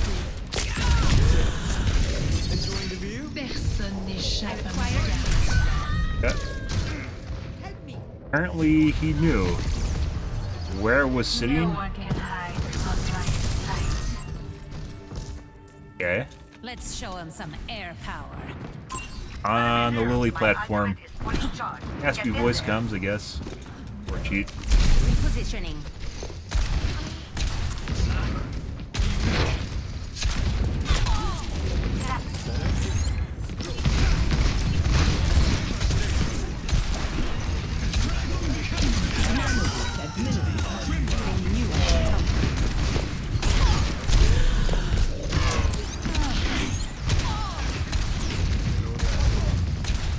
This stupid tech is where you line of sight. If they have a shitty, depending on the kind of aimbot they have, it locks to your lower extremities. Even though a good player could actually potentially kill you doing that. They'll miss shots because your head and chest need to be visible for it to lock onto you. Works effective against a lot. It used to be more. A lot of aimbots. Okay. Hi.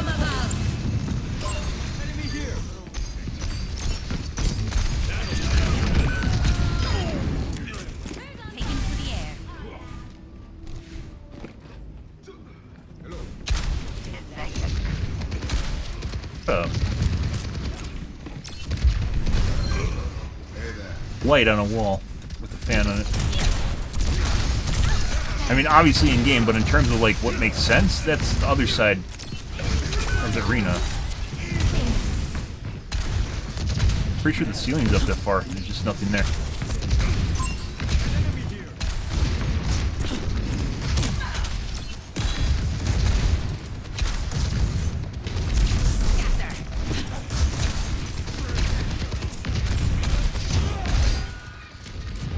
So, Widow is back on Soldier. Something for the stake. Enemy here. Elegant, violent. Excellent teamwork.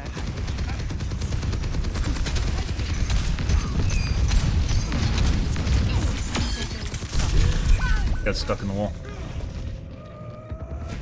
So for some reason, when you shoot at your feet, it is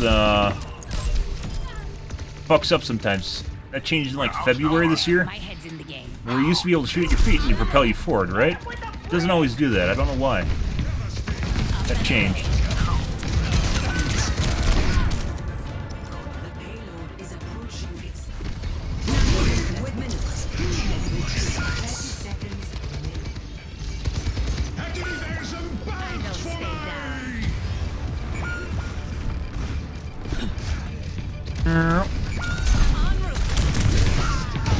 Instantly dead.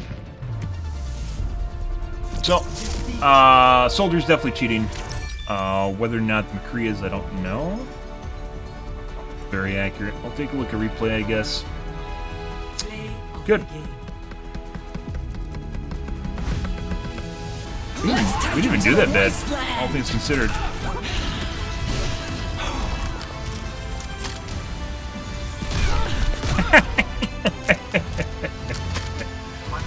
That's why I didn't go out. I knew she was gonna fucking shoot whatever went outside. Yeah, I knew it was gonna happen, so I pointed out the Junker Queen, and she just went down and killed her. And then she hit her shot, too, mind you. She hit the shot on the Junker Queen, it just didn't matter. Okay, let's go about here to this guy.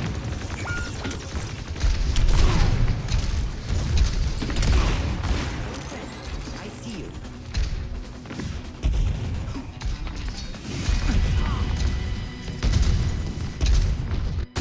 Let's fast forward after they got out of the spawn.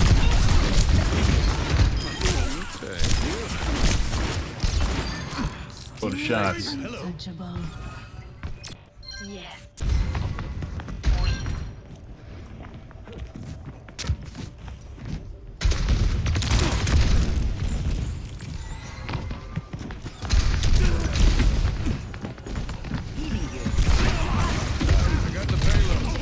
Not checking. Missing a shitload of shots.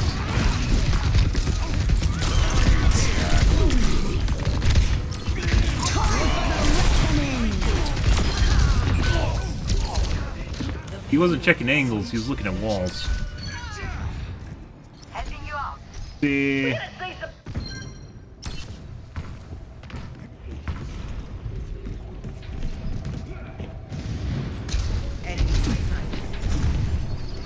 No one can hide.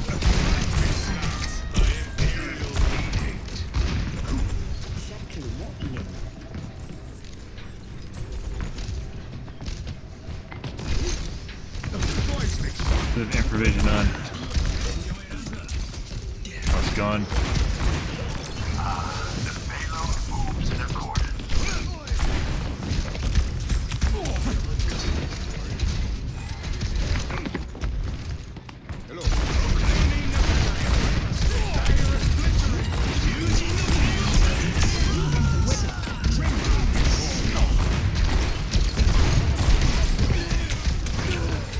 No.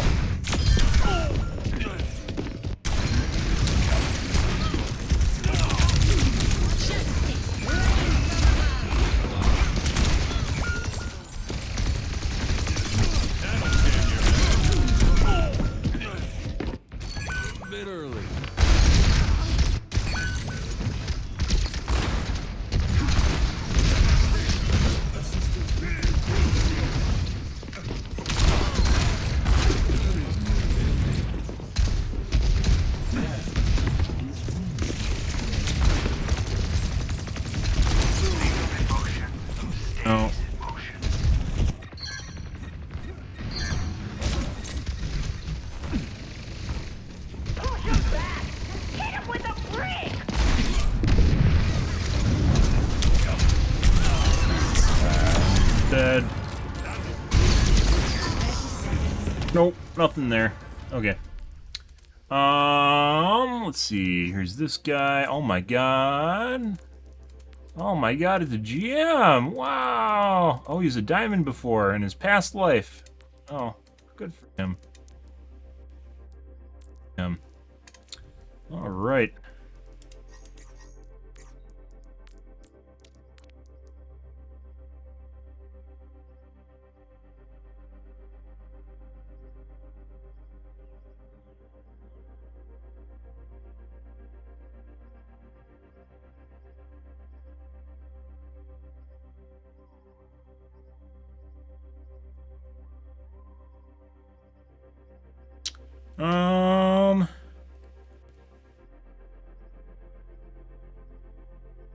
So the only thing that really saved us when we were playing against him when he was on Widow was I ducked behind walls. I ducked behind walls when he would, when he'd try to two-tap me. So time his shots. So when he fires once at me, basically I'd have enough time to get behind cover again, so he couldn't finish me off. So the only way to kill me with the way he was playing was he had to get headshots, which he never did, or his aimbot wasn't set up to do it. I don't know which. But he was incredibly fucking accurate on 6 and on Widow, but he was only playing for 2 taps. All right, guys. We're going to call things here tonight, guys. Tomorrow will be more of the OW2s. Yay! Hopefully, we will see more implementations of AI anti-cheat in the coming future. There's already one implementation of it, or one company that's advertising it, which is AnyBrain, which looks promising. Whether or not it actually comes to fruition and other games can adopt it, we'll see. It might just be another stat-based banning, which I hope not. But if it's actual AI anti-cheat, pretty good, pretty promising, because it does what I do, only a lot better, and with everyone. So, you know, that's actually kind of neat. It's kind of neat, and apparently it's pretty easy to implement in games, so hopefully Blizzard gets a memo on that. I don't know whether or not it's going to happen. We'll see. But I'm out here for the scene, guys. If you're into the stream, you enjoyed the bullshit, you enjoyed the fun, you enjoyed all the cheating, you enjoyed the replays, make sure to follow in the top right-hand corner. I usually stream every day from evening to late night, GMT -6, so 8 to 9 p.m. Central Standard Time to 1 to 2 a.m. Give or take, depends what's going on in my life, what's happening, etc., etc., guys. Usual outro for the evening. Tomorrow will be more of OW2, though. Alrighty, guys. Thanks for watching my stream as always, and I hope you guys have a wonderfully fantastic Tuesday night and Wednesday morning. Have a good day, guys.